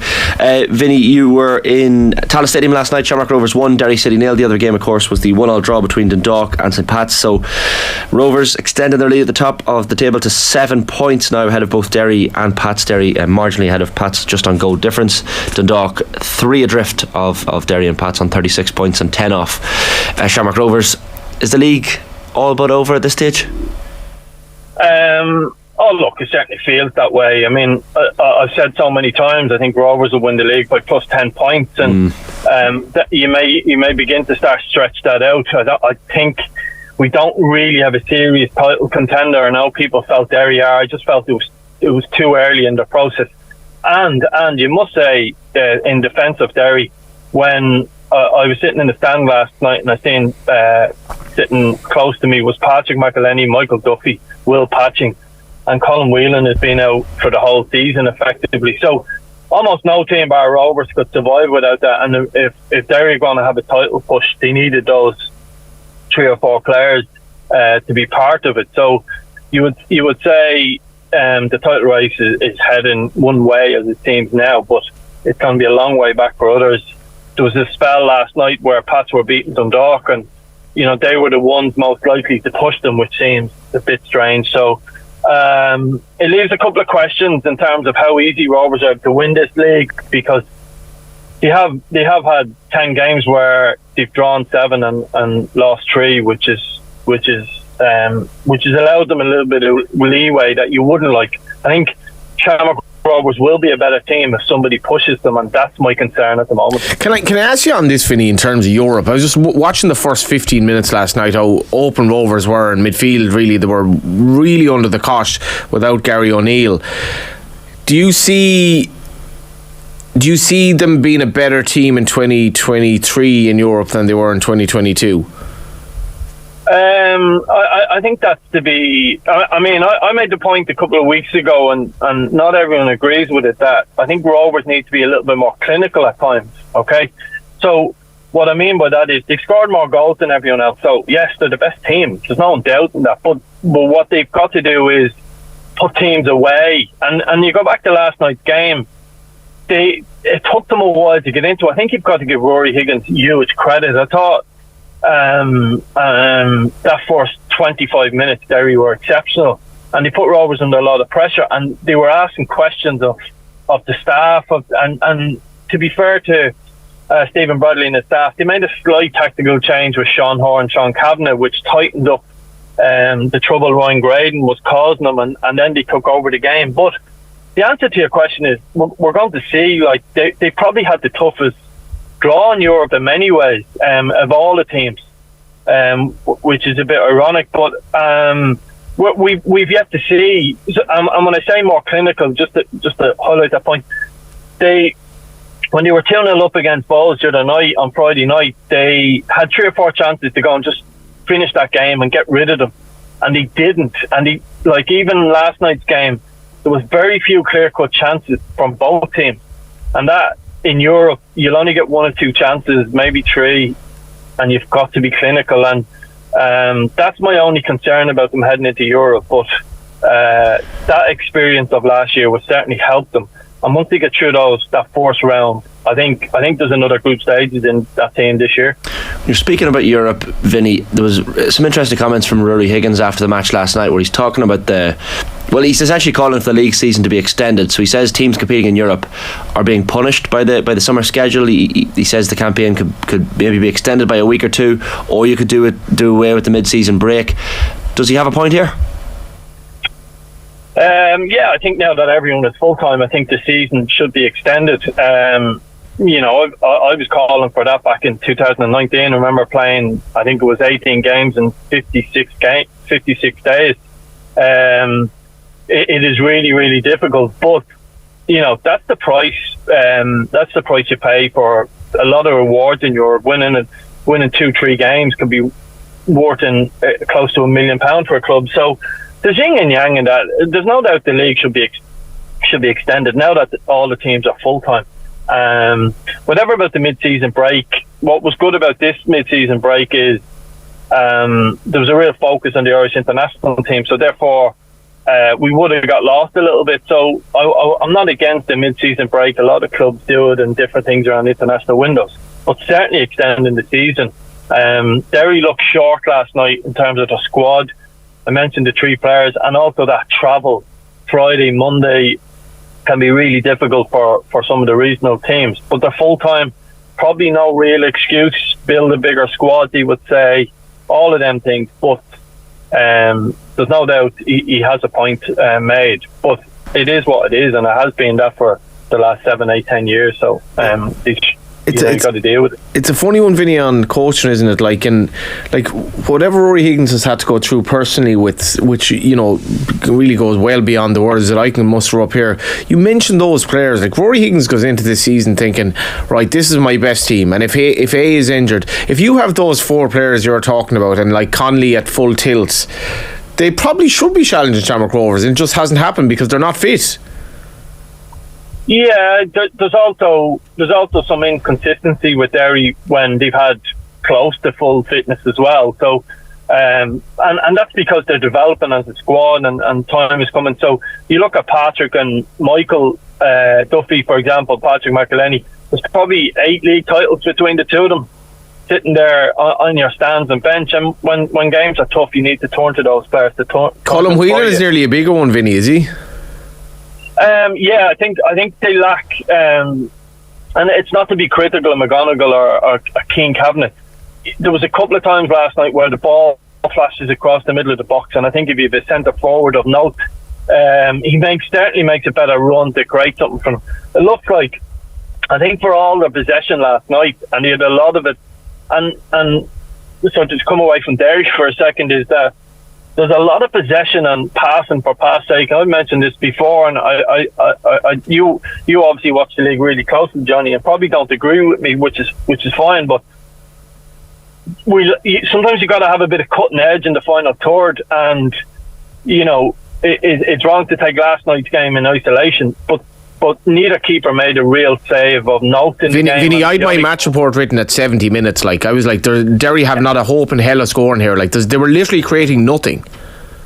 Yeah, and I think that's where you look at a team like Sligo Rovers struggling. I haven't seen the stats in the last couple of weeks, and I mentioned stats, and I'm not really a stats man, but they probably, outside of Rovers, I think they've made more passes than anyone else in the league.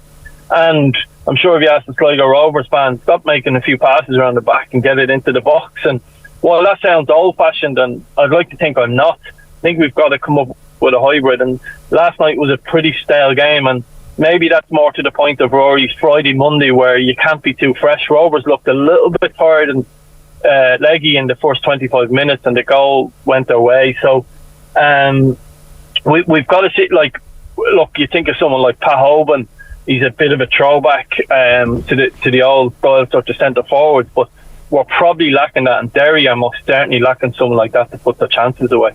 Pico Lopez picking up man of the match as well. Solid performance from him last night. Outstanding. It's good to see. And from an Irish perspective, sorry, can I just pick?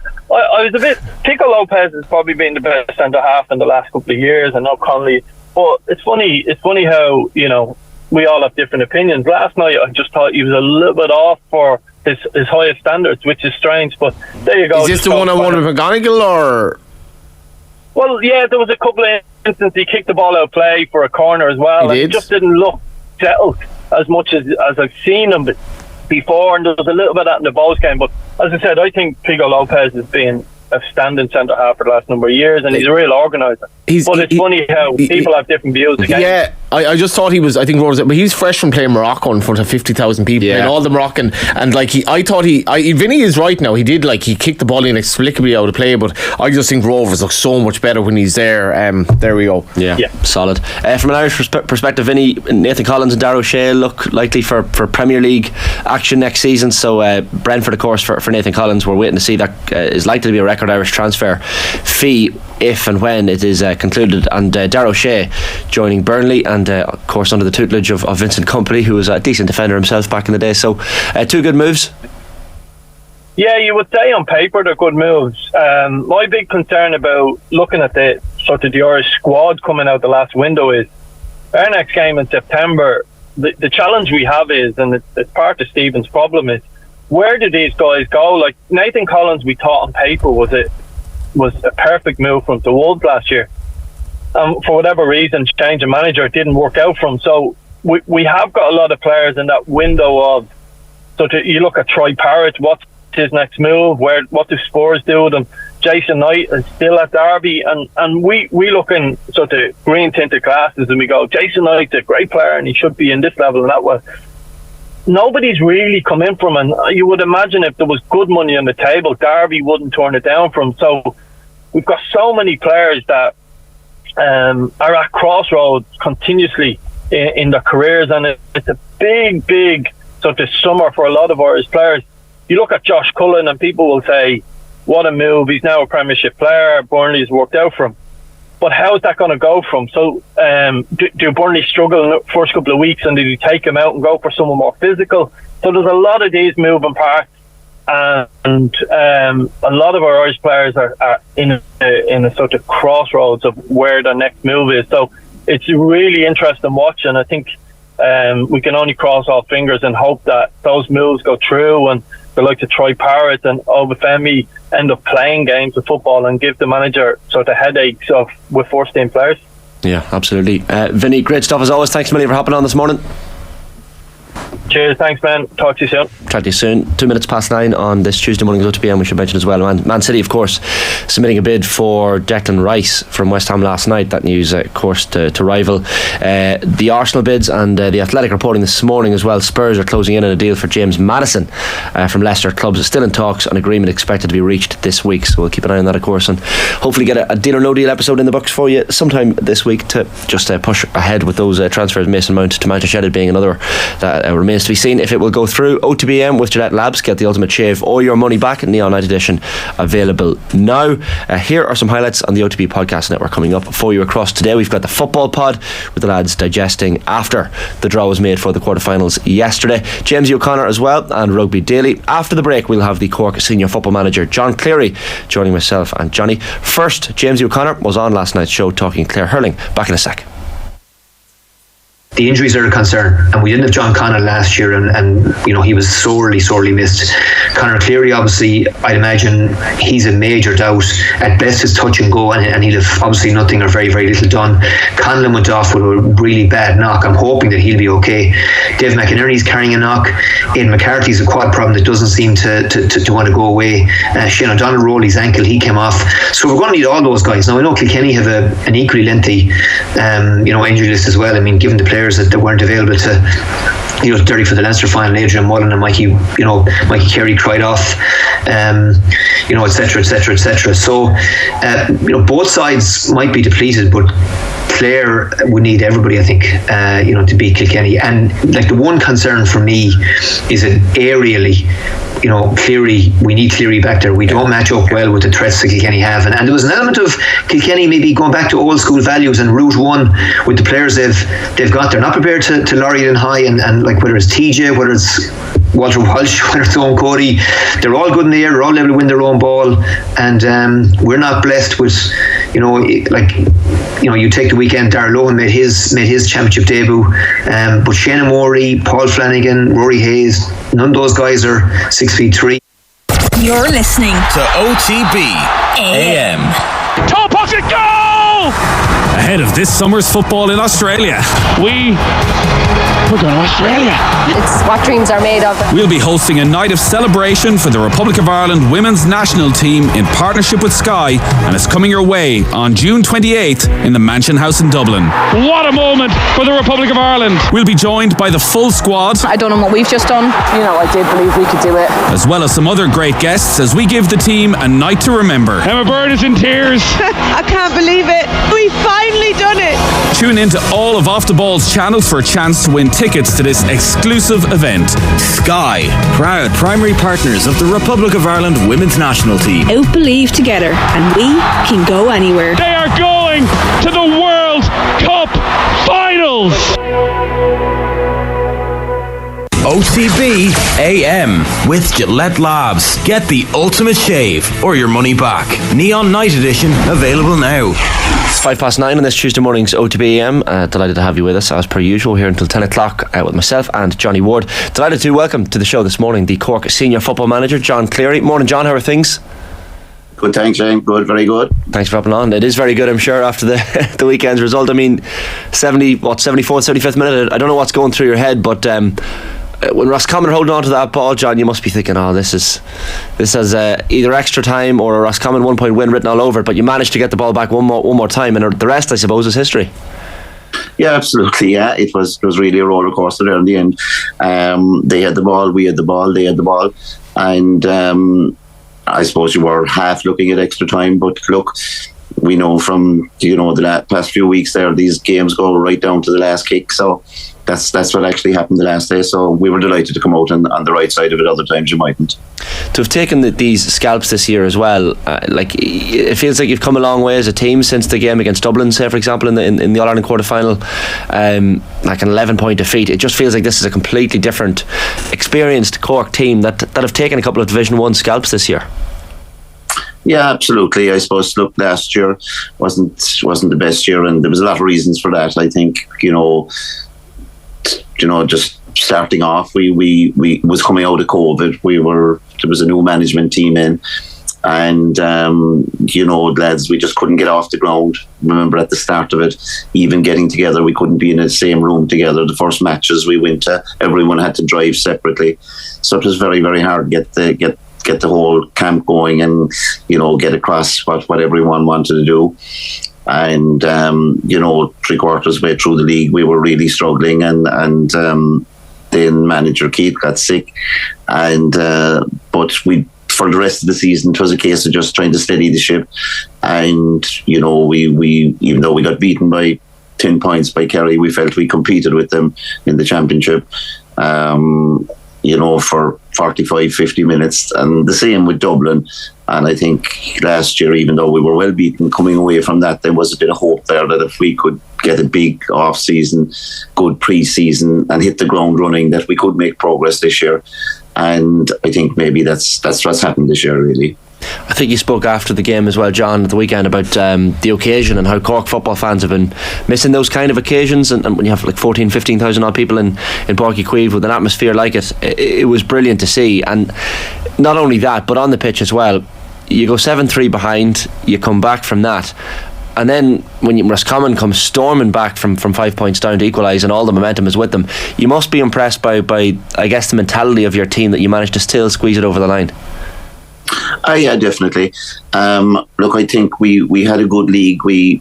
In that we had some very good high pressure games, and the way the league was this year, it was really, for us, we might not have been in the championship, so it really got us used to playing these high pressure type games.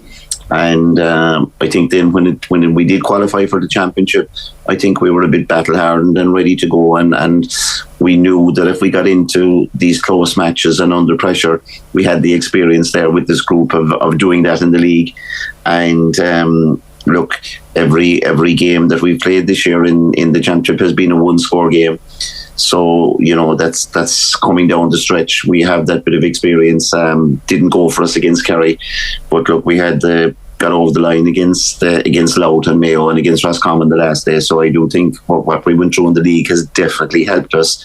And to be in the game going into the last 5 minutes, I think we have a fair idea maybe how to do it. Maybe we mightn't get over the line every time, but I think we know how to close out games if the opportunity arises. Yeah, John, that I know the beauty of sport is just things happen that you're not expecting and you have to deal with them then, but that must really matter a lot, that experience of constant tight games and not panicking when it gets there.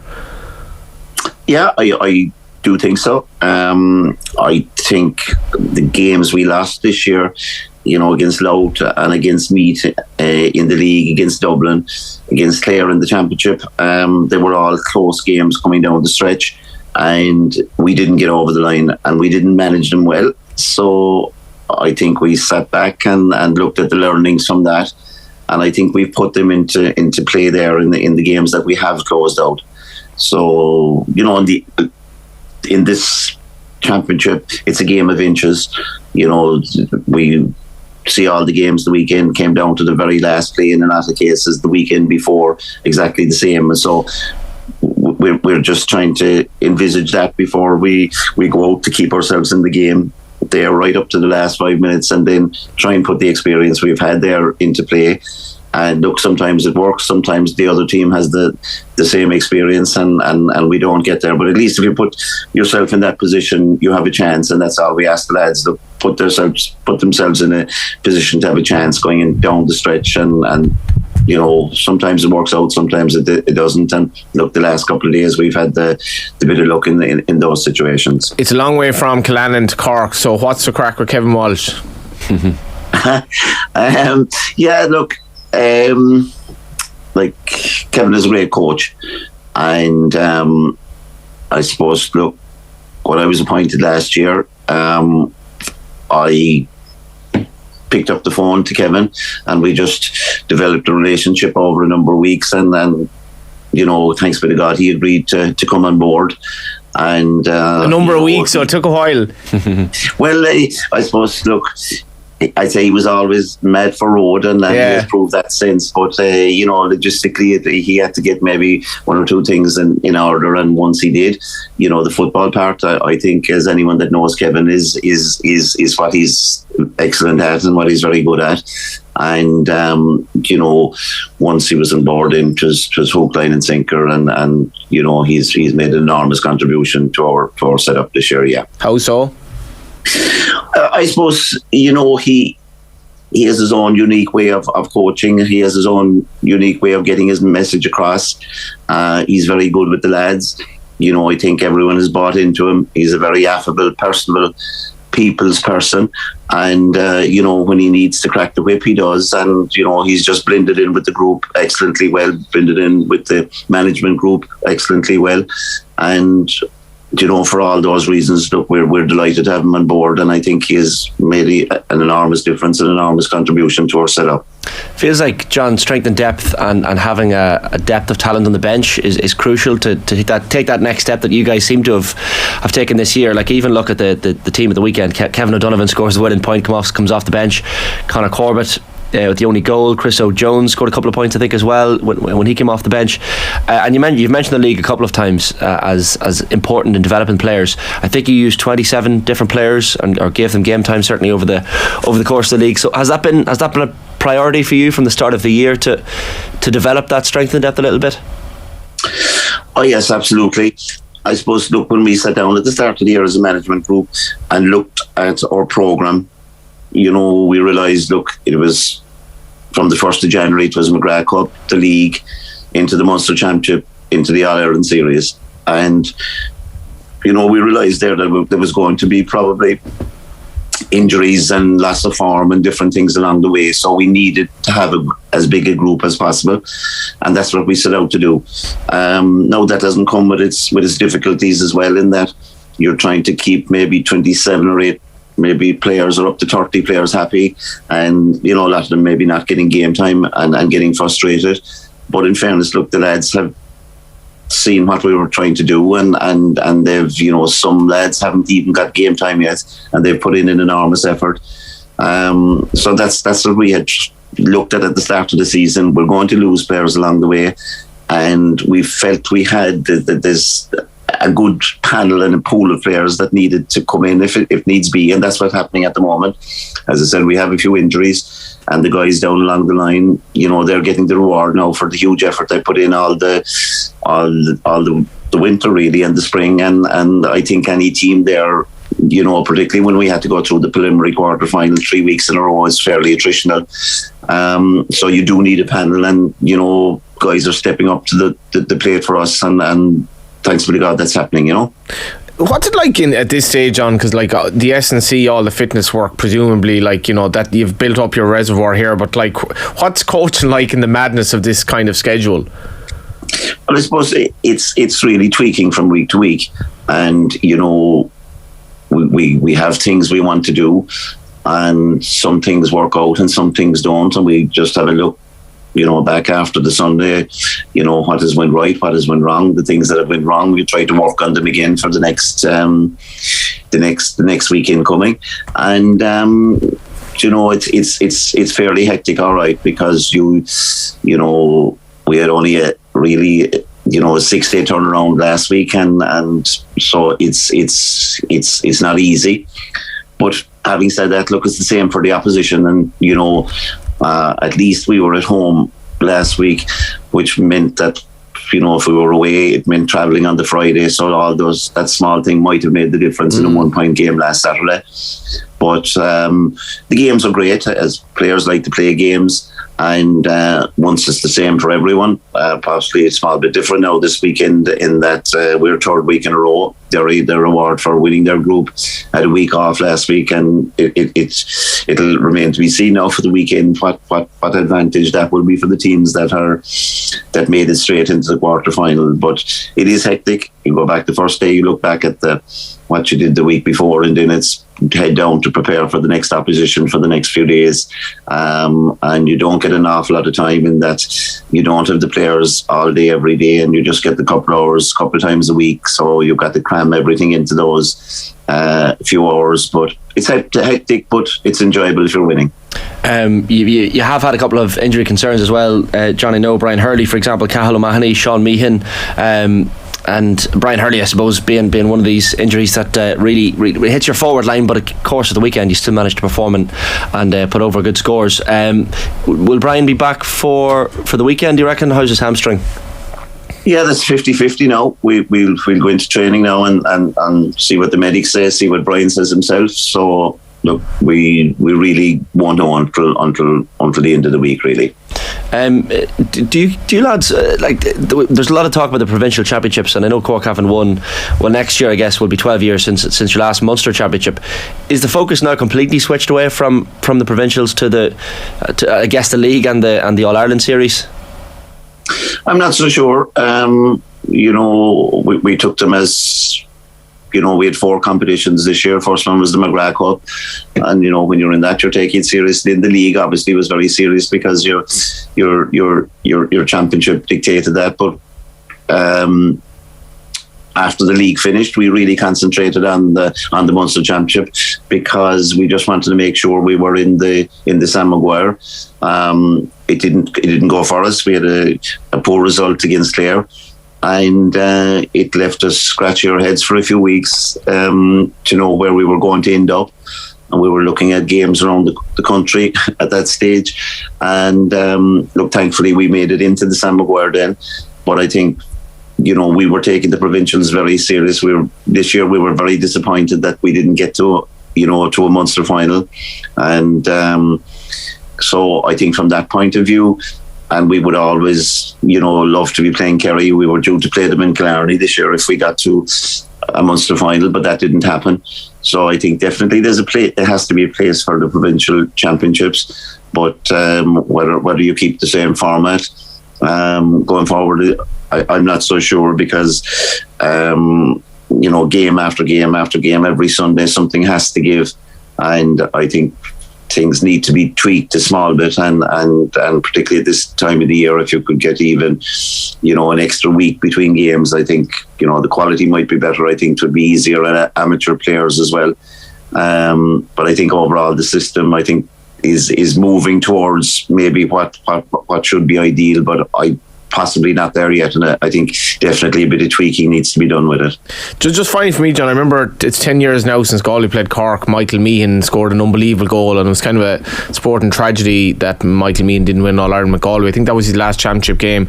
But what struck me that day was that Cork is this great county, over 500,000 people, loads of people living in Dublin as well. They just don't give a rat's arse about the footballers by and large, and like 14,000 or whatever in Páirc Uí Chaoimh, a lot of Roscommon people. Like I've always felt for Cork players, it must be tough to see the indifference, and I know it's more of a hurling county in some respects, but I presume it's 60 quid return on the train. I'm sure people will be able to put Cork fans up in Dublin. I presume it would mean a lot if they actually turned up and gave them some support, because Derry are going to get a lot of people in Croke Park. Absolutely. We're thrilled with our core support. They're there with us all the time, and look, we've been we need that support. When things go wrong, the critics seem to come out of everywhere, really. And but when even last Sunday week in Limerick, we were well outnumbered by the Mayo supporters. But after the game, now there was a great feel good factor for both the management and the players when all the supporters there came on the field and were part of the team, and they were our hardcore supporters. And in fairness, in Páirc Uí Chaoimh last weekend, there was fantastic support, and they were very vocal, and there was a great atmosphere. Even talking to the lads after, it was probably the first time ever that a lot of the players had actually encountered that atmosphere, in a Cork shirt. And look, the only way I presume we can get more people to go and to travel is to, keep putting up performances, keep giving 100% every day. And I think that's what supporters want. Look, probably most of our core supporters in West Cork, which is 60 miles away from the city, it's probably a 4-hour trip to Dublin, so it's not easy for a lot of them. But look, we would be thrilled if we can get any bit of support to travel there next Sunday, because even in a close game like we had against Roscommon in Páirc Uí Chaoimh the last day, I think that support probably was maybe the difference for us getting over the line, and particularly when they were so vocal and got behind the team coming down the home straight. And the only way, as I said, that we can grow the support is to keep giving performances and giving 100%, and hopefully get back to the day even when I was playing there late 80s, 90s, regularly we were taking thousands upon thousands to Croke Park, and like the old adages, look, the supporters will get on and follow a successful team. And until we get to that, maybe we just have to bide our time, but hopefully gain a few every week we go out and get it up to a stage where it was back in the 80s and 90s, and that would be fantastic again. Absolutely, build it and they will come. 1:45 p.m. on Sunday. John, listen, just the Ulster champions stand between yourselves and the last 4 of the All-Ireland series, so best of luck at the match of the weekend, and as you say, hopefully a big Cork support, so all the best for the match. Yeah, thanks, no problem. Great stuff. John Cleary there, the Cork senior football boss. Looking forward to that game, actually. Like, you forget that's before the doubleheader with the Dublin Mayo match as well. Sorry, I didn't mention that. If you're a Cork fan, and I genuinely think these lads put so much effort in. I think if you can't be arsed going to a game all year, but you're watching on the telly, at least make an effort to try and get up there Sunday, and you get a doubleheader as well. The second game is going to be phenomenal. Give out what you like about the GAA. I think the ticketing is perfectly fair. Ian Rotherin is now doing really, really good value tickets, 60 quid return. I know there's a cost of living and whatever, but if you haven't supported Cork all year, and if you do live in Dublin particularly, give them some support, and then you have this brilliant game afterwards, because there won't be any fear for Monaghan anyway. Your supporters are phenomenal, they're absolutely phenomenal, and Cork people think they're great and all that, but they're seriously bandwagon fans as well at times, and Cork footballers, the players, the first time they ever experienced it as a Cork player, the first time ever was against Roscommon, and that was in Páirc Uí Chaoimh in a knockout game. So I think whatever your views are on where Gaelic football is, and that this is a Cork team that's very likeable, and give them some support at least once a year. Yeah, because there's no, as you said, there's no danger of Derry fans not being there in droves on Sunday. They will be. The Derry support against Galway last year, the game I was phenomenal. But I do think of, if you're a player that's humming or hawing about committing for the next year, and if the fans can't be arsed showing up to watch you from your own city, it does kind of sway you a bit. And this is a really, really likeable Cork team. They deserve to be supported on Sunday. Yeah, for sure. Fascinating to see as well how the M1 holds up on Saturday evening, and you've got Tyrone, Armagh and Monaghan fans heading up and down on the same road. So that toll on the M1 is going to be fairly chock-a-block, I'd imagine. So who are the maddest fans of those three? Armagh, Tyrone or Monaghan? The most raucous, the most raw, the most take your pick there. Well, the Armagh Galway quarter-final last year was fairly intense. A lot of Armagh fans at that one. The noise is unbelievable. Yeah, I'd probably put Armagh at the top of that, maybe. Obviously, Monaghan fans, I'm going to say, I'm biased and think they're the best fans of the country, but Armagh fans, maybe it's the orange as well, stands out that you're the colours at that game. Obviously, it was an amazing game. The colours made it's like the Clare hurling team at the moment. The colour that they're bringing to matches is just it's a spectacle in itself, notwithstanding the hurling. But I know Galway out the football, but apart from that, this is a hell of a last 8. Unreal. And the 9th best team, Monaghan, are in it as well. Apparently. 24 minutes past 9 on this Tuesday morning's OTB AM, and we're heading to something slightly different. Looking forward to this. We have the former Italian international, the rugby international, Mirco Bergamasco, and Brie Breen, who's the PRO of the Nantes GAA club in France, joining us on the line. We will explain in just a second. Mirco and Brie, good morning. How are things? Hi, how are you? Good. Thanks for hopping on. Thanks very much for taking the call. Mirco, explain to us what's going on here. So we all remember your career with Italy and many battles with Ireland in the Six Nations over the years, but you've turned your attention to Gaelic games and the world of GAA now. Yeah, it was great. I was during an interview in the radio in Nantes, and I met the president of GAA Nantes club, and we talked together, and the connection was very, very fast. And he said me, won't you try to come to play Gaelic Gaelic soccer? I say, yeah, I can. And I trained in September, and I love it. And it was great because when I arrived in this group, the group it was very funny. It was very available with me, with very patient because when you don't know to play, you didn't know to play. Is important that the guys around you is very patient, and I wanted to find something that different from rugby. And but with a little bit of contact, but in the same time not too much. And I want to find something that is funny, and I find that was a great compromise with what I search, and it's important for me to do something different of rugby for my mind. So it was great. What position do you play? Are you a forward, defender, midfielder? Defender, so, right? Yeah, with my physical skills, if you want. They prefer me because my apt was with the rugby ball, and round ball was a little bit different. So was difficult for me in the beginning to use this ball, but because different pass, different kick, so I had a time of the adaptation, and so in defense was very good because physically I was present, and it's important for me to understand all the rules. Breed, how did this all materialise for you? How do you end up as the PRO of the Nantes GAA club? I'm sure it's not something you ever expected to be tasked with, I suppose.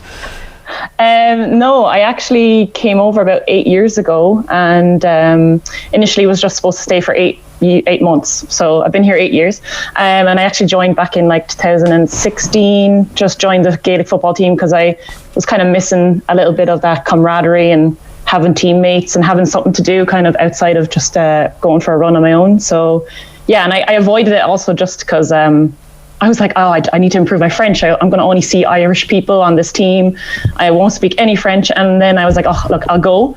And when I got there, and I was like, am I the only Irish person? So it actually worked out pretty well for me because, at the very beginning, there were no other Irish people. There was one Irish guy every now and then the last couple of years, we've had a couple of Irish people. But and then basically over the years, then just been a bit more integrated into the club and helping with the communication side of things. And sorry, what county are you from yourself, Breed?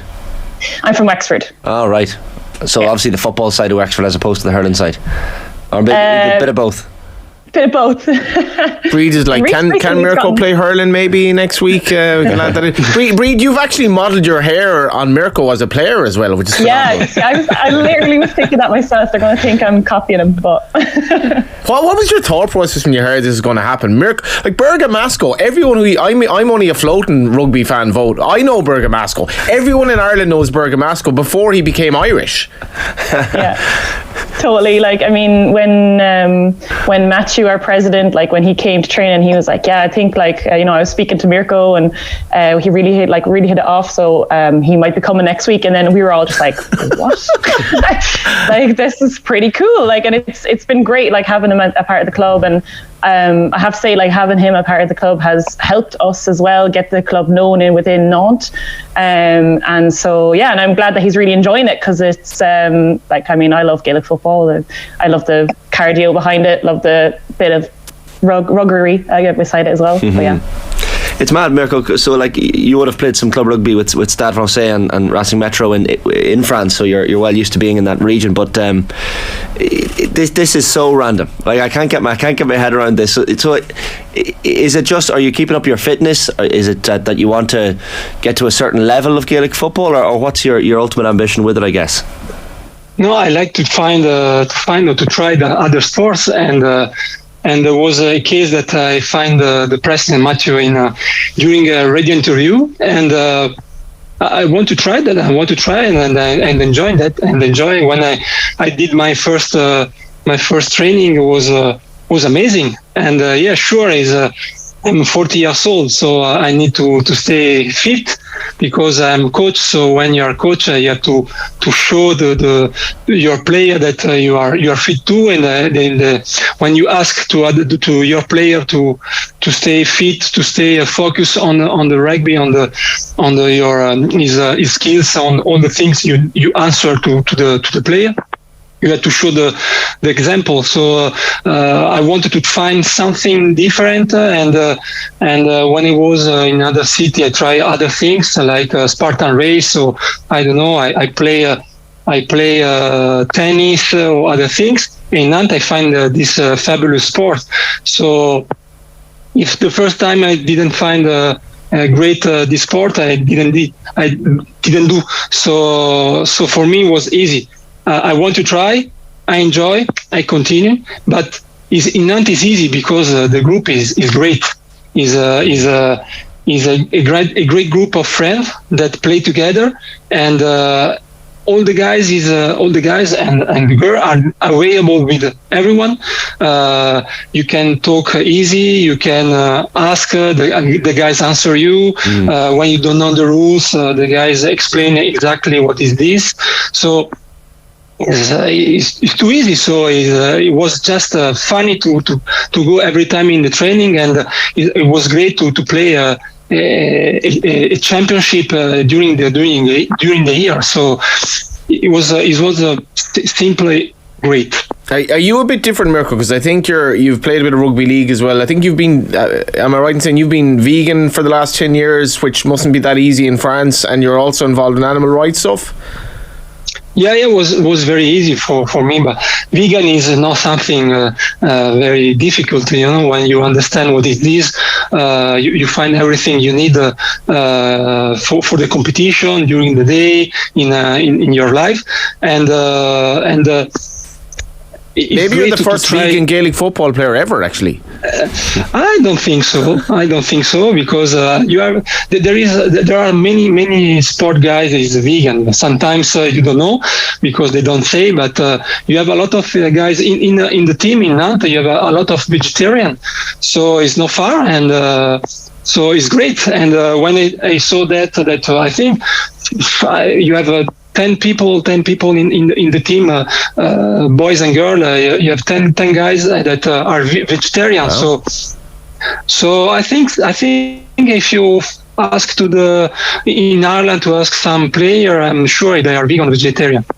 Mirco, presumably, like you were a strong place kicker in rugby throughout your career. So I'm guessing the kicking in Gaelic football maybe has come a little bit okay for you. But which skills do you find particularly difficult, like the solo or the fist pass, or? But the pass, because sometimes I pass like in rugby, but I use one hand hold the ball and the other give the kick with the hand. But sometimes I do the same pass of rugby, but I use his hand that kick the ball. But the referee thinks that they do a rugby pass, so they whistle me and say, no, you can't do that. But I say that I use that hand. They say, no, it's okay. So sometimes the referee whistle me, so it was difficult to do a different. Give us an impression of your hand pass, sir. Show us how you hand pass. Yeah. But normally, I hold the ball with the desk and kick on that. That's fine. And, perfect. Yeah, I know, but sometimes Irish referees say me, no, you pass like a rugby pass. Okay, then I understand. I try to do a different pass. No, I'm joking, but was great. The kicking was a little bit difficult because when you use no round ball, but something different.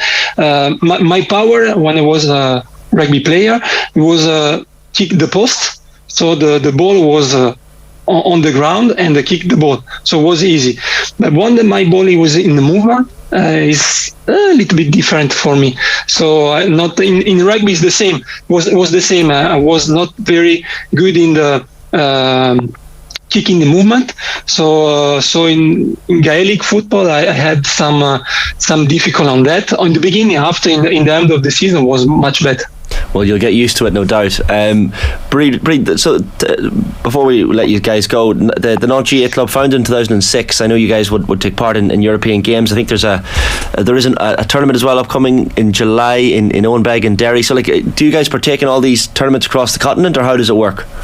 Yeah, so basically within France there are two championships. So we have the Brittany championships, and then we have the French championships. And then there's also, so Nantes, we participate within the Brittany championship and then also the French championship. Because it's slightly different between men and women, because the men's teams, there's a lot more men's teams across France. So they have a lot more matches, a bit more of similar to in Ireland, in the fact that they have, one match day, and they play just like away in a home game. Whereas with women's, because there's not as many teams and it's still in development, we do more so a day per month, a tournament. So we play all day long, 9 to 6, have about 4, 5, 6 matches in the day.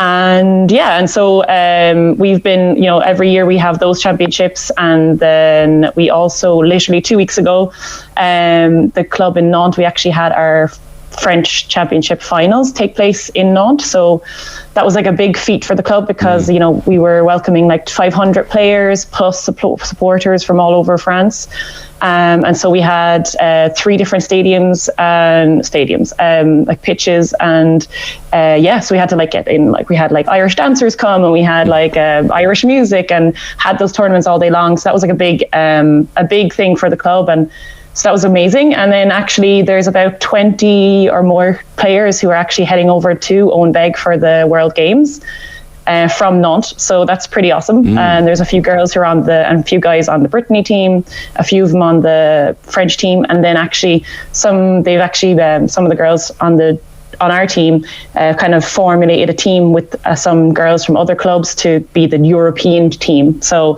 we have a good mix of players heading over for that, and I think they're really excited. Like, it's kind of the big games for them. I mean, it's our World Cup for people out of foreign. Brilliant. No, it's amazing to see the club going from strength to strength for sure. Finally, Mirco, before I let you go, I have to ask you about the Rugby World Cup. Disappointing Six Nations for Italy, but a tough group as well awaits: New Zealand, France, Uruguay, Namibia. How do you think the Italians will fare at the Rugby World Cup? We will be a tough job because when you play against New Zealand, France, the best team in the world, it's difficult to find to arrive in the first 2 places. But the important thing is with this group is a very young group, so it's important to arrive third in the pool, because if you arrive third, you are accepted directly on the next World Cup. And I think with this group, we need 4 years more to prepare the next, because they are young and they are very talented, and they need much time for find a good connection.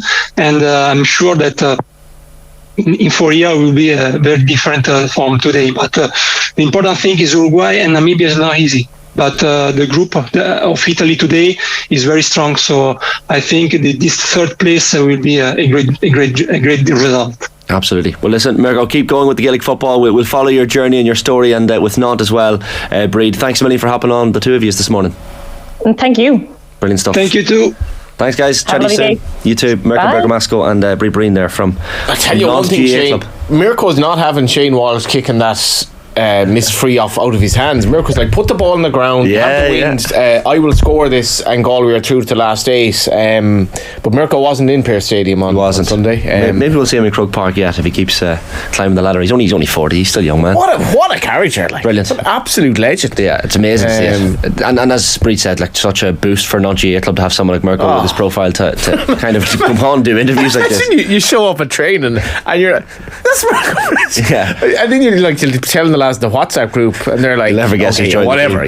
Sure. Go back to the bar. Yeah, exactly. That's phenomenal. Yeah, amazing stuff. Johnny, great stuff as always. Thanks, Shane. On this Tuesday morning's OTB AM. Joining us on tomorrow's show will be myself and Adrian. We're live with Alison Miller's rugby depth chart. We have more GAA and football talk, of course, after the weekend that was, and looking ahead to the quarterfinals this weekend, and plenty more besides. Right now, though, Colm Boyle and Darran O'Sullivan on the weekend's Gaelic football, and the draw that was made yesterday morning for those quarterfinals. Have a terrific Tuesday.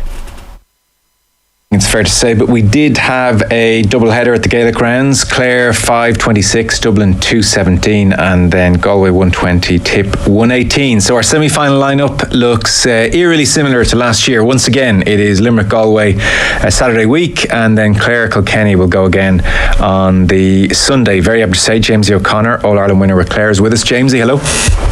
Joe, how are things? Great. And David Hardy, All-Ireland winner with Kilkenny, now Kildare manager as well. Hey, David.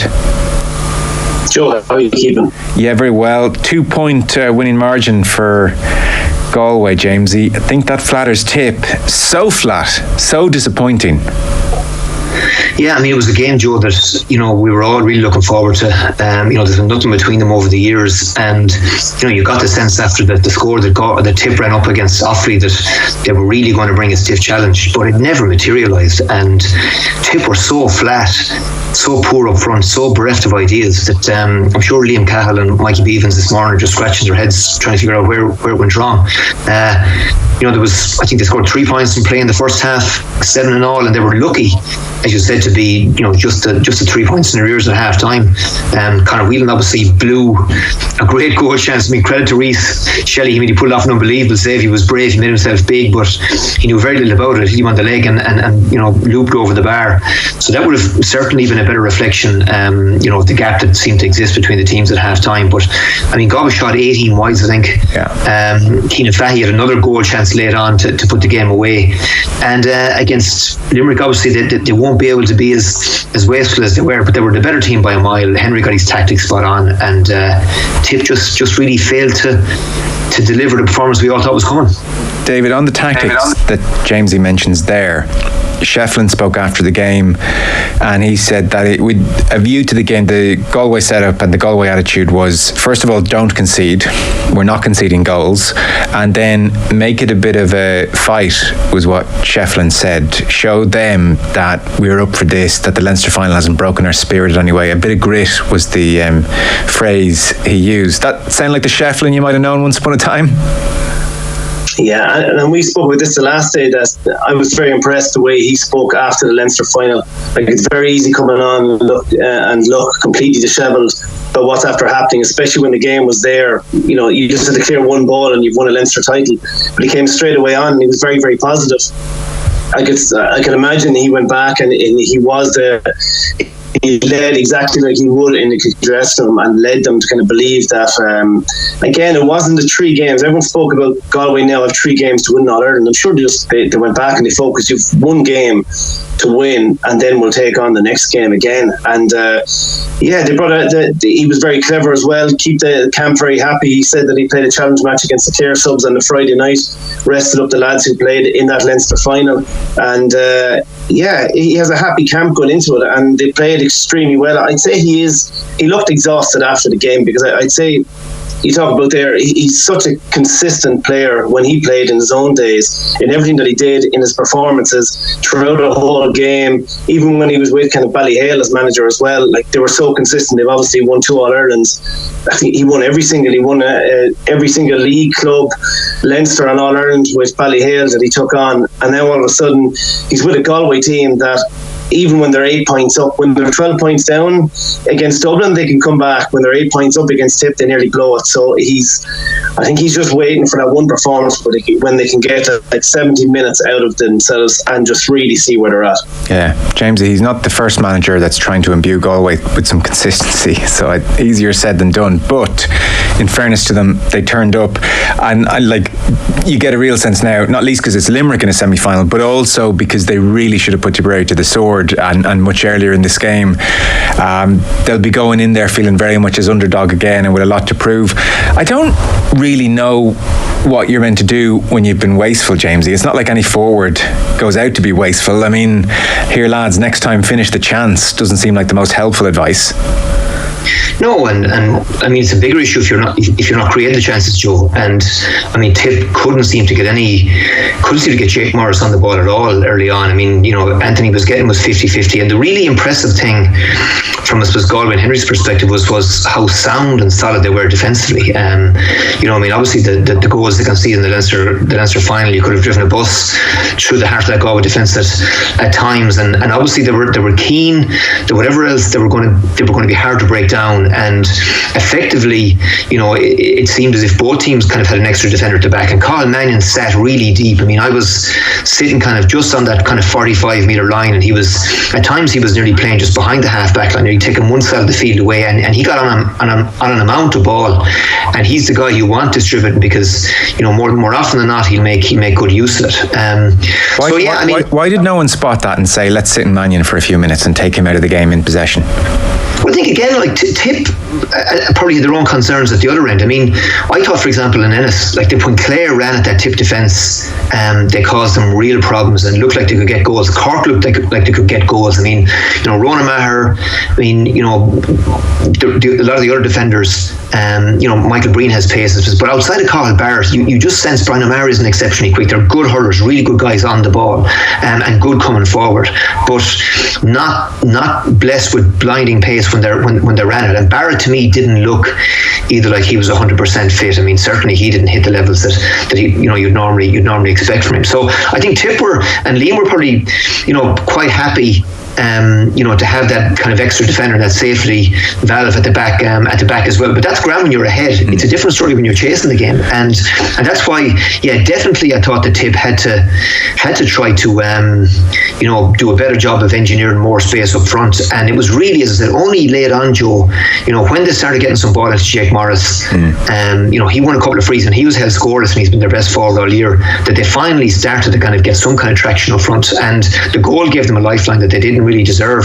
And you're saying, how is it possible? There's only a point in this with less than 10 minutes left on the clock. But I think, look, credit to Galway, they saw it out. And I mean, Tom Monaghan came off the bench, got 3 really crucial scores. I thought Evan Nyland, got on a lot of ball and was taking the right option. Didn't always shoot, and he's a shooter. Laid off the ball to guys in better positions. Keenan Fahey got 2 points. Should have had a goal when Mannion teed him up late on with a brilliant pass. But it's a bigger issue for Henry if they're not creating those opportunities, Joe. And they did, and they've got obviously Conor Whelan in brilliant form now, 1-4 following up the 1-6 he got in the Leinster final. Kevin Cooney's a player, he's able to win his own ball, he's good in the air, he's set up Whelan for that goal chance before half time. He's really a guy I think that's going to be there for some time. Nyland, Concannon, Joseph Cooney had a big game. So look, they know that they've been close to Limerick in the past, and if they can, just as I said, eliminate some of those wasted opportunities, Joe, they're going to be right there in the semi-final. David, maybe you're veering into Lark Corbett territory all those years ago, but on Mannion, when he's getting on so much ball and dictating things for Galway in possession, as a coach, would you have said to one of your forwards, well, look, let's shut out Mannion and let the lesser distributor somewhere in that Galway backline, let him be the free man? I'm not sure how you dictate those terms. Yeah, it's finding the right forward to come out on top of Mannion. I'd say Liam Catt is probably looking back at that. He probably had so many problems all over the field that I'd say looking back on it, he can't understand why he didn't do that. Again, when I know they were 8 points behind, but then they started coming back. Sometimes maybe it's a case they didn't go in at half time too far down, so maybe they're thinking, okay, we've had a bad first half. Maybe if we just keep playing the way we're playing, we'll be able to pick off these few scores. Then they do go 8 points down and you're feeling, then, well, I can't take one of my forwards out to shut down Mannion. Maybe I need to keep my forwards up there. And then obviously you bring on John McGrath, he gets the goal, you feel that swinging back in your way. And then if that game had gone on for another 3 minutes, you wouldn't back against Tipperary getting a win right at the end, albeit it wouldn't have been just like Liam Catt did. He was very unanimous right after the match and kind of said that we got completely blown out of it. We didn't bring any kind of a battle to the whole game. I say that's going to be the biggest concern that he would have, obviously, with Waterford last year, the way things fizzled out, and again with Tipperary this year. But again, I don't it's in a way it's not really fair. The Munster Championship and Leinster Championship is not fair. Like, the Leinster teams can sleepwalk their way into a Leinster final, like Galway and Kilkenny, get themselves right for that. They have one good crack off it, and then they can get themselves right for an All-Ireland quarter final if they lose it. Tipperary have had ridiculous injuries there. If you look at the amount of cruciates there between Heffernan and Cadell, Brown, Morgan there throughout the year, they then have to go into a Munster Championship, and I know they're going to get a lot of unfair stick for the fact that they've peaked too early. You can't but peak in Munster Championship. A Cork coach said it to me. I was talking to him over the weekend. He said it's like throwing 2 badgers into a hole and letting them fight it out, and then when one of them dies, you get the one that lives, you take him out and you throw him into the next hole with another fresh badger and let them go at each other. And it's if Tipperary don't turn up for that first round of championship against Clare, they get blown out of it. They could be out of the Munster Championship exactly like Cork were, or like Waterford were. It's just that I think with the string of injuries, the fact that it's the first year they're together, I think they'll have a lot to work on. I think the most disappointing thing is the way that they went out, a bit like Dublin in the other quarter final. There was just no bite or a bit of fighting, and that's probably the most frustrating thing for Liam Catt. Thank you for using that deeply upsetting badger analogy. I think animal rights groups will really enjoy that one.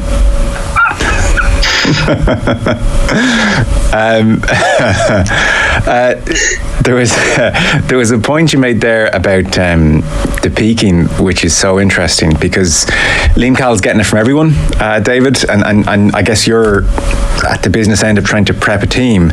So people are saying, well, Cal, you know, lightning has struck twice here. First Waterford, now Tip. You start seasons well, and then here we are. It kind of fades into nothing. Like they had the 3 weeks before the Offaly game by dint of making a mess of the Waterford game at the end of Munster. Liam Sheedy was saying last night that they had trained really hard, David, in November and December, and then you're into league, and as you said, Munster is very unforgiving. I don't know, I actually couldn't work out. Geez, I wonder if they trained really, really hard in these 3 weeks before the Offaly game and overdone it, or are they undercooked, or it's just a more prolonged fatigue, because November is a long time ago. We probably don't quite have all the answers until we're in the camp. Would you have a sense? Do you think, listen to your initial answer, my sense from you is it's just fatigue, it's just they've had to go to the well week in, week out on top of the league? It is, and that's it. Like even that extra game against Offaly is just exhausting, because you still have to go through all your work, the mental preparation that week, working on analysis, getting everything right. You know, lads diet, trying to build themselves up, the nerves, getting through the game. It was in miserable conditions. Obviously, picking up a few extra knocks as well. It's that extra preparation is just a head wreck of what ended up being nearly a pointless game for them. And again, it did nothing for them, because they shot the complete lights out. Everyone was talking about them. Galway were sitting back, they had the extra bit of a break from the Leinster final, got a chance to regroup, have that challenge match for the subs, and come in kind of fresh into the match. I just don't buy the whole fact that they peak too early. You have to peak in Munster Championship. If you lose that first game, you're out. You're on the back foot in Munster Championship, and you don't get out of it. Same as Waterford, and same as Waterford. Cork the same, that they're out. Waterford, Tipperary had to get out of the group. And I'd say, even when all is said and done, I know they've only won 2 games in the last 2 years, which is hard to believe, and one of them was against Offaly. I still think that it's been a decent first season for Liam Cahill, that they've got back to a management team. I think that the Tipperary people do love and know that they're the right men for the job. They've got a strong young team coming together. You look at even the fact that they drew with Tipperary, they drew with Limerick, they drew with Cork, and they beat Clare. And you're talking about the two of them are probably favourites in All-Ireland final now. So they've had a wonderful year. It's just the fact that it fizzled out, and everyone will live off that Galway performance. But they'll be back stronger in 2024. Jamesy, that's very much like the understanding, optimistic view of Liam Call's first season in charge. Would you be as forgiving? Yeah, I think from a strength and conditioning perspective, Tip didn't seem to be fit enough last year. That was certainly an issue, and I think that was one that they felt that to compete with Limerick and Clare and Kilkenny and the Galways, the level it's at now, there's no quick fix. You have to put in the work. So there's no doubt that they probably trained harder than maybe other teams, over the winter. And I think maybe there was an element of fatigue, but then you look at Waterford as well, and the way their season petered out, and maybe that's a big question for Liam and Mikey, like in terms of how, did they just put the players through too hard or too rigorous whatever it was, before those games. But I mean, they were really sharp for the first game in Ennis, Joe. I mean, that's on day one, they were absolutely championship ready and came to Ennis and were at it from the off. So I mean, there was nothing wrong with them on that day. Certainly the Limerick game seemed to take a huge amount out of them, and other teams have found that to their cost as well. I mean, no better example of that than Clare last year in the Munster final. I mean, Clare were emptied, physically and emotionally after last year's Munster final. So, I mean, Tip were so flat against Waterford when, everyone made the assumption that Waterford, it was just a fait accompli, that Tip would, get the job done and look forward into a Munster final against Clare. So, psychologically, to lose that game as well, feel that you blew a glorious chance to get to a Munster final. I think that maybe had a debilitating effect as well on the players. But for whatever reason, certainly, I mean, Galway were clearly up for it. Tip were nowhere near their best, and I'm at a loss, and I'm sure the manager there. And sometimes, Joe, that can just happen. You know what I mean? Listen, I hear you. It's so surprising because I understand 5 weeks ago they have a great shot at Limerick and it takes a bit out of them, and that's a good explanation for what happens against Waterford. But I don't understand, David, how nursing a few beers on a Monday or Tuesday, they're sitting together and they're saying, fellas, 3-week run, we'll take care of Offaly. We've got 4 weeks here to get right for loser of Kilkenny Galway. That part I don't understand, how they could just be so flat. And again, I'm asking you to go inside the camp and explain what happened, but I don't know. I just think it's enough time to get yourself up for it. It's a bit of a mystery. It can be. It could be a simple case of going back and realising the training schedule. I don't know. They could have they might have overdone it, but that's what every team is different. They could have done the same thing with Waterford 2 years ago or 3 years ago. They got to an All-Ireland final and it seemed to work. It's just, if this is a young team, if you go back and just say you do a certain amount of training with a team, and all of a sudden you lose all those lads we spoke about there with the Cruciates and even Shane McCallan and enough injuries there throughout the year, and even the concussion there with Carl Bart there, you could do the exact same training with a team from 1 year to the next, but different players and younger players could exhaust them more. It could be a case that they have to go back and kind of look at it and go, Jesus, right, we need to kind of taper it back a little bit more next year. But I do think that after the game, everyone was harping them up. When you're scoring so freely and scoring 325 in the first half of a match, you're buzzing, and then all of a sudden when the scores aren't coming, you're not creating goal chances, you're not getting them, not until the John McGrath goal. That does seep the confidence out of you as well, that you're not scoring as freely. But I think Galway have to deserve massive credit for, James, you said there about driving the bus down to the middle of Galway. They were outstanding in the way that they defended on Saturday. Like, any time at all the ball went into the full back line, you had the half back line straight away coming back and cutting off the D. They didn't create any goal chances. They were extremely well set up. They barely got a shot on goal. I can't remember Aidan Murphy having to pull off anything decent save wise, and the only goal that went in was a small bit of a mix up there between Grealish and himself. They weren't too sure whether the splice shot was going to land all the way into the keeper or not. So I think Galway deserve massive credit for the energy. I thought work rate wise, if you were asking again, you spoke about Henry Shefflin. He was just known for the amount of work that he did out on the field and driving everyone else along. And I thought that the Galway forwards were absolutely outstanding, the way that they closed down the Tipperary backs, their own midfield as well. The amount of hooks that they got in and turnovers that they got in, I thought Tip didn't bring any physicality to it until enough when they got that goal and turned over Gerard McInerney when he was coming out and then set up the goal. I thought this Galway were up for Tip, weren't. So Jamesy, let's kind of glance ahead to Limerick Galway then. Absolutely everybody in agreement, Galway's work rate was excellent. In terms of quality though, I was very disappointed with the game. I was a bit like everyone looking forward to it. There was probably a period in the first half where Galway were pretty aimless in possession, gifting balls to Noel McGrath. He had a few pot shots, they go wide. It was just what, you're thinking, this hasn't really caught fire. And then you've mentioned the conversion rate, the 18 wides, the number of goal chances they didn't. OTB AM with Gillette Labs. Get the ultimate shave or your money back. Neon Night Edition available now. OTB AM. If Man United were playing it, you'd be like sitting here in your Man United jocks all week, right? The fact that it's Man City about to do a treble, you are studiously ignoring it. Let's just